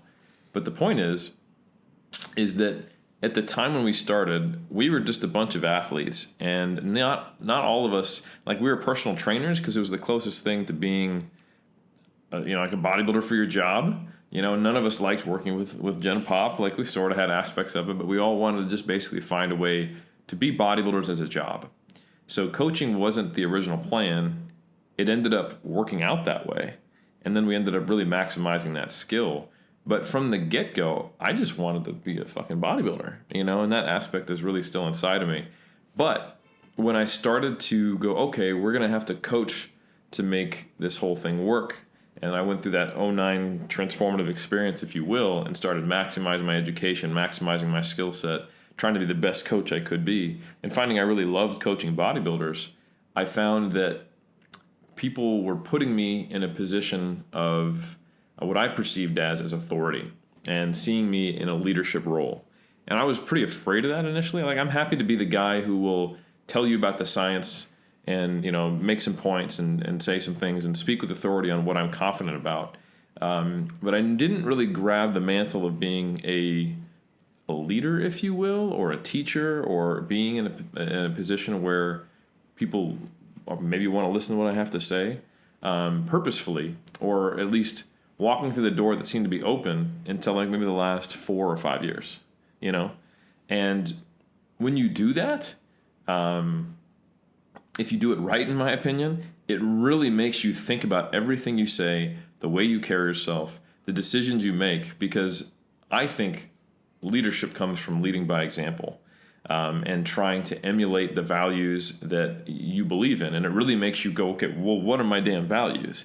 What do I want people to get away from what I'm doing? And so everything becomes so much more intentional. Mm-hmm. And intentionality in your life is the best way to make sure your life is actually living up to the way you want it to be. I totally echo that. I can see paying it forward immediately. That means putting yourself out there, which means thinking about your actions, which means self-reflection. And I think, you were talking about narcissism, Omar, and narcissism really comes from a place like true clinical narcissism is a highly deep-seated level of insecurity where the only way that, or the adaptive mechanism there that you deal with it is going, literally cannot see this insecurity. I'm putting a shield around it and keeping this facade so alive that I actually believe it, that I'm perfect, I'm good, or I'm the thing that is inside that nugget, that can't be true. And you're blind to it, and it can wreck your life. And so there's a subtle distinction, but a huge difference in someone who's motivated by that narcissism and drive versus someone who's motivated by understanding their motivations and self-reflection. So that kind of self-obsession versus self-reflection can look the same from the outside, but produce some very different results. Yes. No. Yeah. So yeah, I agree with Berto. Some other things that I've consistently observed is, again, like we said before, is just making yourself a slave to habits. And I think what those habits are, so long as they're sustainable, don't really matter that much. But whatever creates a repeatable and consistent system nutritionally for all the variables that matter to a bodybuilder, and gives them something to fall back on whenever they are, the ship is rocked. That this is kind of what we talk about in the post-contest transition phase. Like, people all want to know about whether they should increase their macros a lot or a little, and I kind of go, does it really matter if after 2 days you're like bloated at Cheesecake Factory anyway? How do we prevent that? And one of the biggest ways you prevent that is by having these habits that you're so well established that, like, it feels so foreign to you to go outside of your normal 4 or 5 meals per day and just go get donuts. Like, that's not something you would even think to do. And instead, it's very easy to go, right, here are your 4 or 5 meals, and we're going to increase your portion sizes a lot, and you can add in some carb and fat sources you normally wouldn't eat. But it's very, very different than someone eating 9,000 calories every other day and almost developing this bulimic-like behavior after the show when they don't have that bedrock of habits. So I think that's another one is so Berto said self-awareness, which is like at the very core, right? Self-reflection, paying it forward. So having a bigger picture why. I think those are the very, very nuggets. So I'm kind of getting a little more superficial. And then out of that code, out of that self-belief is becoming, again, like Dan John says, just to give him credit to where I kind of conceptualize this, is just this bedrock, this foundation of habitual behaviors that are very intentional and that you use as a safety net when you feel like shit. Dude, my first contest prep, like, you know how the bodybuilders go to IHOP? Like, I didn't get it. I did not get it. Like, I wanted to go home and I was tired. I wanted to sleep. And then I wanted to wake up in the morning and make my oats the way I would, like, deep in the, that's all, like, I felt, so I was at IHOP, but I felt like, you know, Game of Thrones, I'd visit the brothels the nights. And I was like that one gay night, but I couldn't say it. You were the one gay night. I'm just there like, yeah, oh, look at her. Yeah. This is what we do. Yeah. That's exactly what I felt like at IHOP. It was just... Well, I remember that story you told me about how after a show, Kiyoshi Moody and Philip Ricardo Jr., they're like two very top-level, high, prominent natural bodybuilders in the like 2010-ish was kind of their heyday, their peak. And they did a show together. And then after the show, they just went to McDonald's and got some cheeseburgers. And the number of exploding heads that occurred in the amateur ranks when that happened was carnage. You were slipping on brains after the show. Because everyone, I shit you not, at the 2009 Muscle Mayhem, there was a piece of like construction paper on the ground so we don't get our color on the ground, just like leading up to the stage. And people were writing on it. Remember this? Yes. They were writing on what restaurants they wanted to go to after the show. So literally, they're about to go out there and get their award, potentially make finals, potentially fulfill the goal that they started, maybe, I mean, not even just 6 months ago, but they started thinking about in the offseason, a year and a half. And their primary focus is whether they're going to go to BJ's or Cheesecake Factory, right? And then what they're going to get there, their appetizer, the dessert, and the treats afterwards. Because they've been scouting this for like 2 weeks and they're still on this side. You know, that's usually, They're completely out. They're not even in the moment from 15 minutes from now. That's everything to them. They're an hour and 15 away on what's the tasty thing I'm going to have. And I think that tells you something. A, it tells you just how stressful contest prep is and what it can do to you. But B, it tells you that someone like Philip Ricardo Jr. and Kiyoshi Moody, who are happy to get, I mean, I guess the cheeseburger's good, but they didn't go to like even like Five Guys or like one of the good burger places. Literally, I just felt like it was like, oh, let's be kids for a moment. And like I remember Phil looking at Kiyoshi and he's like, since I won, I'll take you. Yeah, it's McDonald's on me, and that was it. And they like walked into the sunset. Yeah, that was it. So the traditional quote unquote bodybuilder behavior of binging post show is something that makes a little less sense when you have those behaviors established. Like after all of my shows this year, like we went to a place and I got a salmon salad, and then like I get an appetizer, a main meal, and then like a dessert, and I share something with my wife, and then I go to bed. In 2007, when I didn't have these behaviors established, my dad actually took food away from me at Denny's because he was worried about my health, and then and I stopped eating. And then I went driving on the way home, and my wife was asleep. And I ordered Jack in the Box drive-through quietly and didn't wake her up. And I got like more food. And the next day I woke up and we had like the massive Eggs Benedict. I ordered 2 of them, and like I had an absolute binge fest because what did I have to fall back on? I think your dad, you told you, I think you've had enough. Yeah, he was like, I'm like, this is unhealthy. I'm worried. I'm acutely worried. I'm not worried about your behaviors long term. I'm worried about you somehow damaging our digestive tract right now. Like, you know, like you need to stop. So, and that's super common, you know, and it's the kind of thing. Or again, we're looking at Kiyoshi Moody and Philip Ricardo Jr. here, who consistently get in shape, sometimes compete back-to-back years.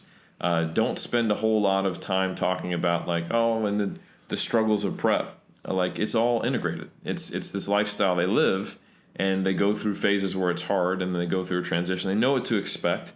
I don't think it's easy for them to go back to the off season, but I don't think they dwell on the fact that it's difficult. It's just part of the process. Yeah, and then they get Happy Meals, and they're happy. McDonald's making everything better. Look, we're folks. We're looking for a sponsorship. McDonald's. We're right here. We're the perfect fit. You encourage healthy eating. We're here at Iron Culture talking about trying to improve oneself. And I think it's a harmonious relationship between Ronald McDonald and the Iron enthusiast, which, makes me think of what Alberto said, paying it forward. And I really like that. I think it's a survival mechanism. Seth Godin has that book, Tribes, where it's a survival mechanism of niche communities in order to proselytize and get other people and keep the community vibrant, is paying it forward by paying your dues, investing emotionally into it so it has a personal resonance with you, and then attempting to be open to other people once people are like, oh, that looks pretty cool. What I want to do. Quick story is, speaking about music, big fan of Roth era Van Halen. Myself and my brother, we frequented a forum called Van Halen Links. And in that forum, there were bootleg videos because at that time, where they're at their heyday, there weren't home DVDs or anything. There were bootleg videos, but they're hard to come by. And this was not early internet, but let's say no social media, sharing of things. There was no YouTube at this time. So it was quite rare to have access to these bootlegs. Anyways, we're on the forum, and a guy after my brother said, oh man, I wish I could really, see these rare bootlegs that no one really has. And of course, if you look at the community outside a music bootlegging community, they'll try and sell these things for hundreds of dollars because they're very rare. It's like Prince's Black Album, where it was a thing that cost $200 just to get, because it was rare, therefore it's worth something, therefore you have to sell it. On the other hand, this guy is like, send me your address. And so we're like, what? We give our address, and he makes a copy. At the time, once again, we're burning DVDs, and these aren't common things, right?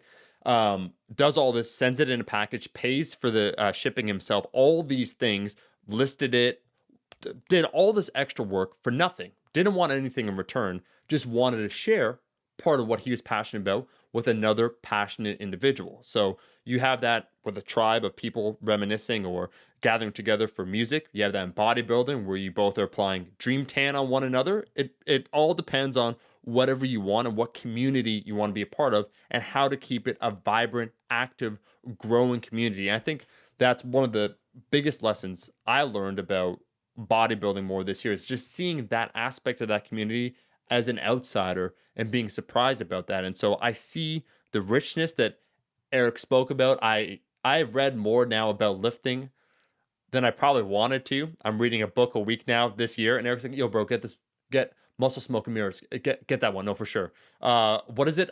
Brother Iron, Sister Steel. Dave Draper's book. It's so good. It's such a good book. I will absolutely give it credit. I did thoroughly enjoy it. And then Muscletown, USA. No, Mr. America and the Make. Tragic History of an American Icon. Yes. Yeah. And just coming to appreciate it, because I can say, as someone who hasn't competed, but someone who is very passionate about lifting, this self-reflection, even just doing this podcast and making me ask questions of myself of why I do these things, has now made me more invested in my lifting. And 2019 has been one of my best lifting years. And so I think it's always interesting talking to different communities, different individuals, high-level coaches, such as both of you, who are also cerebral, you're self-aware, you've coached a lot of athletes, you've thought about these things. And, maybe 15 years ago, if you said, once again, hey, I do natural bodybuilding, or I'm a natural bodybuilding coach. I think we had Joe Klemensky on, where he was talking about how that wasn't even a thing. Like, being a natural bodybuilding coach, it just wasn't a thing, right? And so you guys have not only helped legitimize it, you have carved out the path, or you've explained the process, so those that want to do it afterwards see all these clues and all these things that you guys are doing. So I think it's super cool. Yeah, I agree, and I think that's really, really well said, and I like the comparisons you made.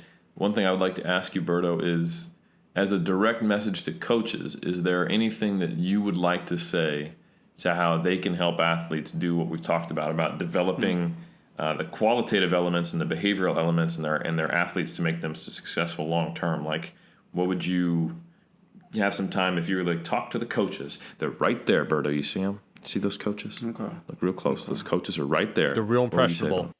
That guy needs to cut. You need to lose 10 more pounds. Yeah. Not you, Omar. No one's going to hire you unless you look shredded on the gram. That's what you need to know, coach. The gram is the proving ground for the quality of a coach. How sick you look. Come on, bro. Man. To start, well, you kind of touched upon this, Omar. That's the one thing that's unique about humans is like how we communicate. Like the caveman around the fire telling stories, right? It's like you're passing down knowledge, and like you can read books from like 800 years ago and learn directly from a person who existed a long, long time ago.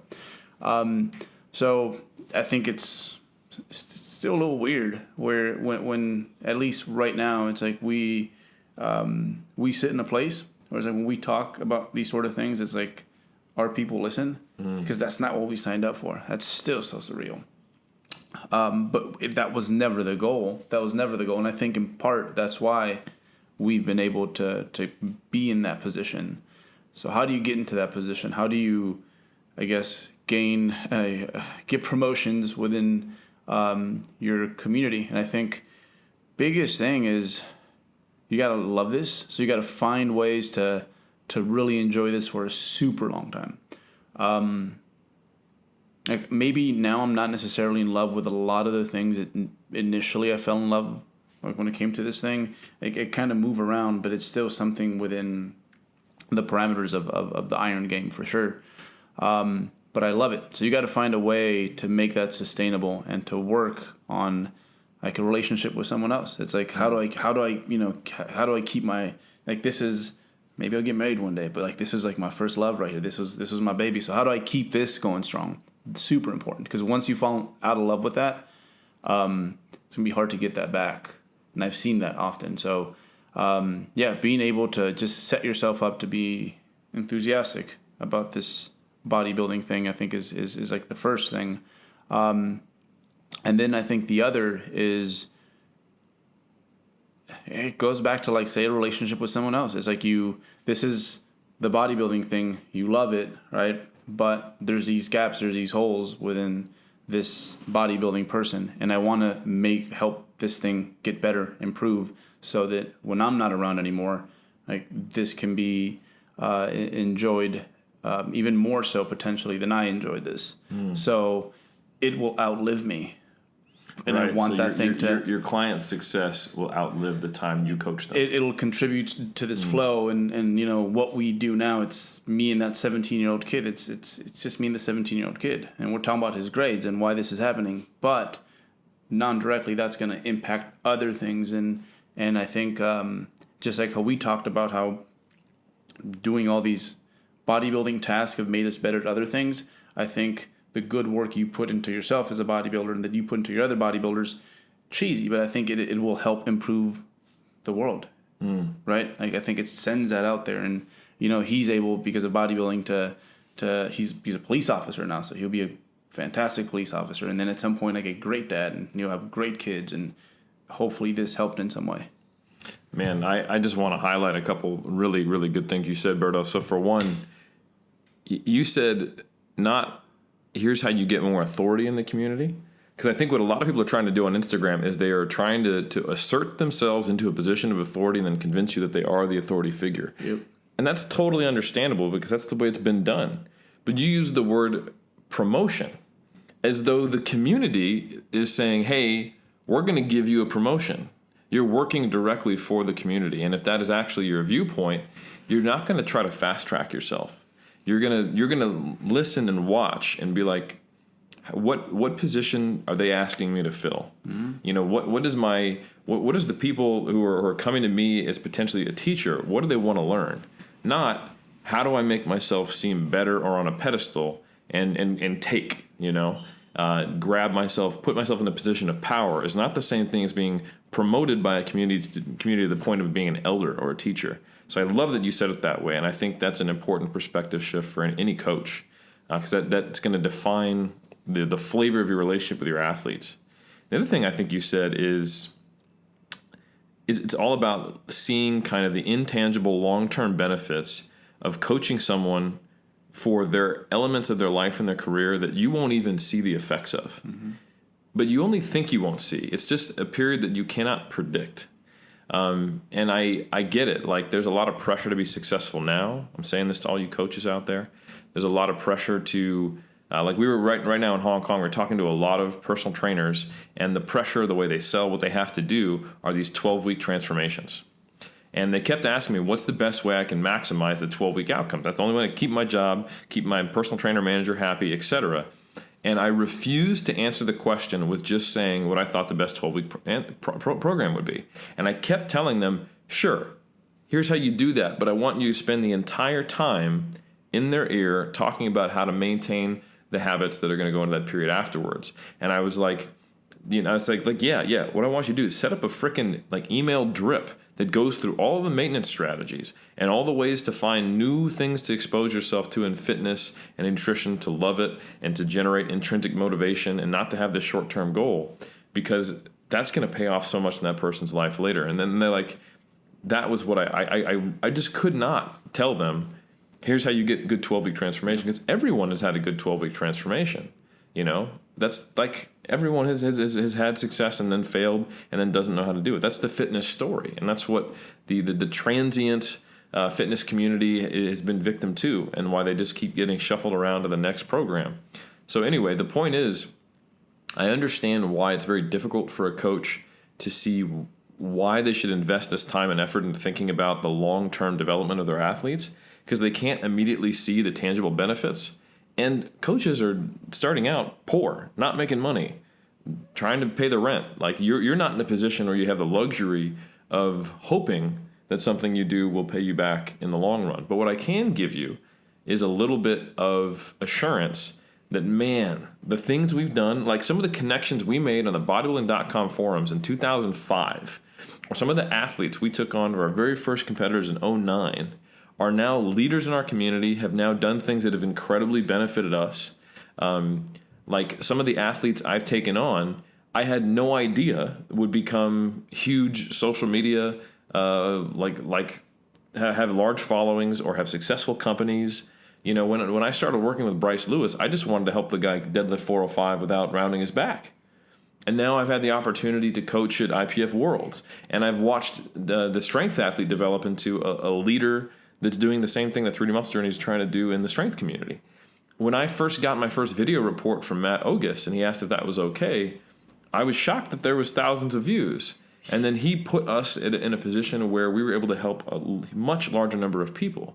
You know, you working with Andrea, I had no idea that she'd be the one who had the idea to make my silly-ass videos that I did in the conference room at AUT into my books that are now being translated into 6 languages. So, like, those little things where you just help some person do maybe one season and never do it again, but you help them figure out their life afterwards. Like the gentleman you were talking about who's now a cop, he might save someone's life, you know, and he might have not been able to get in the position to get the police job if he hadn't taken the lessons from what he learned. So I guess what I'm saying is it will come back. And when you pay it forward, you're actually paving the path, not just in front of you, but other people. And it's going to end up being a much smoother ride, and it's going to come back to you 100%. See, we're trying to instill these things in our athletes, like these habits we've been talking about. And it's like, I hope all that we've done during this prep, you take it to other places in life and you wake up with that, let's get it feeling like when it comes to other things. And I guess that's, yeah. So with what's his name, the cop, you know, right? With all these folks, I think that's been the most rewarding thing about just bodybuilding in general, like when I think about it. And it's like, we bodybuild not to get the biceps at the end of the day. It shouldn't be that way. Like, well, not only the biceps. Yeah, I mean, I told just like, I hate going out in sleeves, like without sleeves, because like this is like my thing. It's like, it's super private. It's like mine. Like I hate being recognized as like, oh, you lift a little. Me too. But I love getting the whole like, hey, you're on point with this. You know, you're a good leader. You're a good person to, you know, like I love that sort of stuff. And if it wasn't for me, like if it wasn't for bodybuilding, I don't think I would have developed those skills. Yeah. And yeah, that's the river we're trying to feed, because man, it starts with bodybuilding, but it goes so far and wide. And as you went through that whole story, it's like, whoa, yeah, that did happen because I replied to your DM in 2007 on the bodybuilding.com message board forums. We weren't looking for it, but here we are. Exactly. So I guess the take home there is, if it's okay to not want to walk that path, but if you're currently a coach and the idea of paying it forward and investing in those things doesn't get you excited, or that doesn't kind of create a light bulb and open a pathway forward for you, that's all right. Just don't be a coach. There's plenty of people I know who really enjoy being a part of the bodybuilding thing, but they're in the finance sector, or they're a lawyer, or they're whatever, and that's all good. But I think a lot of us, we find, again, we're limited by our self-beliefs. Like, oh, I'm a good lifter. Maybe I should be a personal trainer. And if that's about as far as it goes, or it never really hooks in, don't be a personal trainer. Take the lessons into something else completely. You don't have to be a coach. You can do, if you've been a successful bodybuilder, I guarantee you can apply it to something else that's not just like a slight branch off of, oh, I can be a successful bodybuilder. Maybe I can also tell other bodybuilders to do what I did. Like you are more than that. You can be more than that if you've been successful in the iron game. And it you might be a shitty coach. You might not have that skill set, and that's okay. You may not have the emotional intelligence, but you know what? There's some amazing people who have changed the world who don't have very good emotional intelligence. I think of statisticians, scientists, I can think of writers, I can think of artists who are not pleasant people to be around and who don't really understand others, but have contributed to society in great ways. So you don't have to be a coach, but if you want to be a coach, paying it forward should be an exciting prospect. Elon Mollusk is all I was thinking.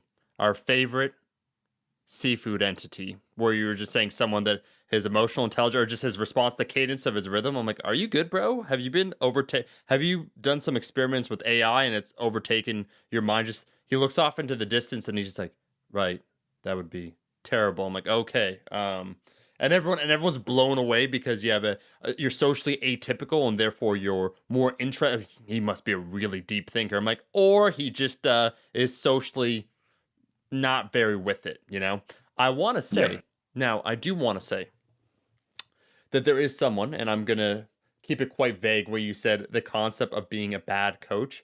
There's actually someone who has won an award, he made it into the top 10 list of Blog TO as a trainer. A funny aspect I always think is, what if you don't know your shit at something and you think, kind of the Dunning-Kruger effect, that you think you're amazing? This individual, though, sometimes there is that bias that occurs where either through promotion or other mechanisms, you are told you're good or you're reported, such as a Blog TO, this place top 10 trainer. And I think a lot of that stuff is just, self-promotion or someone else that works inside there. Anyways, this coach, as an example of doing it for the wrong reasons, and that's why I loved what you said, Alberto, of kind of love of the craft instead of love of the money, where you're in this, you love it, you live it, you breathe it, you want to pay your dues first, and then the social proof will be your clients talking rather than your bicep peak. But this individual, I find it interesting. I'll keep him anonymous. I've noted that he trained 3 clients, because I was training a long period of time. I was training for 3 hours at the gym. Trained 3 very different clients with the exact same routine. One had a very high BMI. The other one was quite an experienced lifter, judging by her level of fitness. And then the other one had no kinesthetic sense of awareness. And they were each given the exact same cookie cutter program, and kind of a parallel of what exists in social media. Like, oh, dude has bicep peaks. He knows how to get me shredded. The trait that he had was kind of that boot camp drill instructor of that almost masochistic leaning into that, where it's like, come on, you could do like 5 more reps or this or that, but the exact same routine down. And that lack of, as you said, maybe Eric, emotional intelligence on a lot of our parts, my part, other people to then reflect. It's like, well, wait, is that how I should communicate with someone? How does this affect their greater whole? Where you said, Alberto, a 17-year-old kid, you're checking in on his grades. I think that's beautiful. Okay. That is exactly what it should be about, and how we could all be coaches, but all have entirely different outcomes with how we approach things. So I just know when a couple of hot guy babes that shouldn't be judged just for their physical appearance get together, how they really get into it. Okay, this is why it is called iron culture, science, history, culture. Someone said, and so this is their words, not mine, but they said that this is the best strength podcast in the world, is from our latest episode, and that if we were to break up Eric, it would break their heart, shatter the world. And little do they know, from the time of Paimon from Hereditary, we're joined at the hip together forever. And Alberto is my hermano, you know, and you're just in it with us. And so I knew this was going to be great. There's actually so many things I still want to continue to talk about. Unfortunately, it's almost my bedtime now, but I stayed, you know, I canceled my Pokemon tournament in order to do this. I say tournament, but it's just me against myself. But it's me time, and me time is very important. And this has exceeded expectations. I just want to say, having you two on, and I see it, like I said, it's so cute before we began the podcast to see Eric interact with a longtime homie, because I know Eric as a thought leader in the community, as an extreme professional, as a good friend, just how he carries himself. Is like, yeah, man, we're talking about heating up raw chicken in a microwave. It's terrible. So I just want to open the floor to anything you guys want to say, maybe in closing. Alberto, any loose ends, anything you want to talk about, any other cooking strategies that involve raw meat going inside microwave? Floor is yours, my man. No, I haven't done the chicken thing in a while. Yeah, so there's that. Neither have I. But it's a party trick at this point, yeah. Is it maturity or regression? I don't know. I think the fact that he said it's a party trick, it tells you how exciting bodybuilder parties are, I would say. Yeah. I was kind of thinking the same thing. Oh, man. Well. No, this has been great. This has been great. And same, it exceeded my expectations. I'm like, we're going to do what? Can we talk enough about that? You know, just do what Dan John does. He leaves his dental floss in the car so that he can, you know, for sure floss his teeth like twice a day. And there we go. Don't have to think about it. But shark habits. Yeah. We went with it. No, this was great. I will definitely, you know, this is definitely something I think I'll even send to my athletes. I'm like, this is what we're trying to do, bro. Oh, yes. Yeah. Ooh. I love it. Yeah. And one thing I just wanted to finally comment on what you said, Omar, is you're right. We are joined at the hip. We're not going to break up. But the fact that we got joined at the hip during Hereditary and with demon-driven nihilism, I like that we have the power that if we did break up, we could break the world. That's empowering to know that you could destroy a community just as much as uplift it at any time. Yeah, well, we've basically been talking about being coaches and playing God, essentially. And so it's nice to know creation's a beautiful thing, but sometimes destruction's even better, because often from destruction comes even better creation. Exactly. Like, basically, Omar and I have the power at any time to start a forest fire in the Iron Game. Yeah. And just watch it burn. I was thinking like Sodom and Gomorrah, where if they displease us, the iron enthusiasts will turn them into pillars of salt, just like that. And if you turn and look back, your friend turns into a pillar of salt. That's the power that we wield here. I love it. Glad you guys are doing this for the right reasons. We're doing it for the right reasons. Power. We're doing it for the Iron Cult. Sure. Yep. You know? And you know what the heart of every good cult is? A crazy motherfucker who wants to destroy everything. Yeah, and we got two of them, so it's like it actually is exponential in terms of everything that we do. It's true. 1 times 1 is 2. Yeah. Hey, well, you guys let me know when you guys do that, so I have time. Yo, yeah, you'll get to sit and watch the bonfire with us, my friend, and a few other select few. Essentially, you know who gets to live? Were you on our podcast? Or in the case of the gentleman who leave really good comments. Yes. Oh, and there is one person who will not get to live who's on our podcast, and his name starts with a D. Yeah. Derek Trexler. And I'm pretty sure that's the accurate Coach, name. I don't want to correct you. It's I'm pretty sure it's Darren. Darren Trexler. Darren Trexler. Darren. Every time. Anyway. Yeah. He's the just point so is the forgettable. name's a little too... Yeah, the name is just a little too close to mine. There's not enough room around the bonfire. Imagine if his name was actually Eric. He would definitely not make it. But since it's not, I'll potentially leave the door open that one day he could live, but probably not. Why do you guys do Dirty D like that? Man. Dirty D. A dirty D. Well, I mean, Eric made the analogy that himself and Darren Trexler were like the film Multiplicity, which is one of Michael Keaton's best. I would personally put forth that you guys are more like the Arnold classic twins. And I mean, we just need to take a look at both of you guys to figure out which one's Danny DeVito and which one's Arnold Schwarzenegger. Yeah, similar heights too, actually. Yeah. Yeah. Spoiler, Arnold is on the podcast right now, so Correct. Yes. Yeah, definitely check out the Stronger by Science pod. I can't remember, but anyway, Stronger by Science Trexler, Fiction. Stronger by Science Yes. Fiction. Yeah. Stronger by Science Fiction with Darren Trexler and temporary guest host Greg Knuckles, who really should be the only host. Yeah. But hey, all good. You can check out them too. It's political, the reason why. We'll give them a shout out. And Alberto, where can people find you? 3dmusclejourney.com. Yeah, the 3dmusclejourney.com. That's not part of the domain. It's 3dmusclejourney.com. They're going to type in It should be No, it's just 3dmusclejourney.com. I've heard good things. Yeah. You guys should buy the 3dmusclejourney.com now. It's not a bad idea. Okay, well, ego, right? YouTube, we got a channel and we're popping off. We got our own little podcast there too. Also quite active on the gram. Yep. But no, our website, you can find everything that we're doing now, and you can go pretty far back and check out some of our golden nuggets that we've bring you up to speed, basically. Oh yeah, no, definitely. I've always enjoyed, Alberto, having you on the channel, and then also when I got to meet you, there's a reason why Aus selected you two as his favorite guests that have been on the channel for very good reason.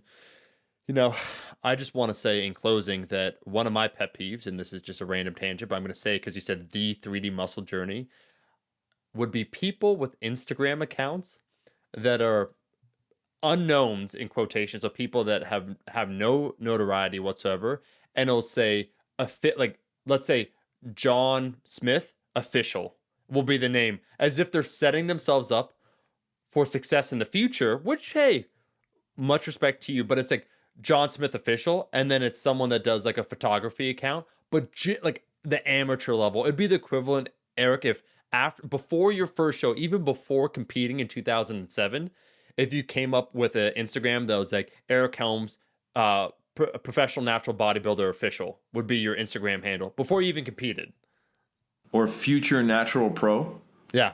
And I've actually seen that. I've seen that too. Ooh. Well, on that note, the cult just wants a culture. Why do I keep saying cult? Slip of the tongue. I just want to thank Alberto Nunez for being on. I hope every single one of you enjoyed this episode of Iron Culture, where we take a look at history, science, the culture of lifting, uniting everyone under one funky roof. You can help us out, okay? You can earn a seat at the table when the world ends at our hands by leaving a generous rating and review on iTunes. Oh yes, we do play favorites, okay? This is Old Testament style, where we could pick who makes it and who doesn't. Rating review on iTunes. YouTube, we try and respond to comments. We're back every single Monday. Catch you in the next one.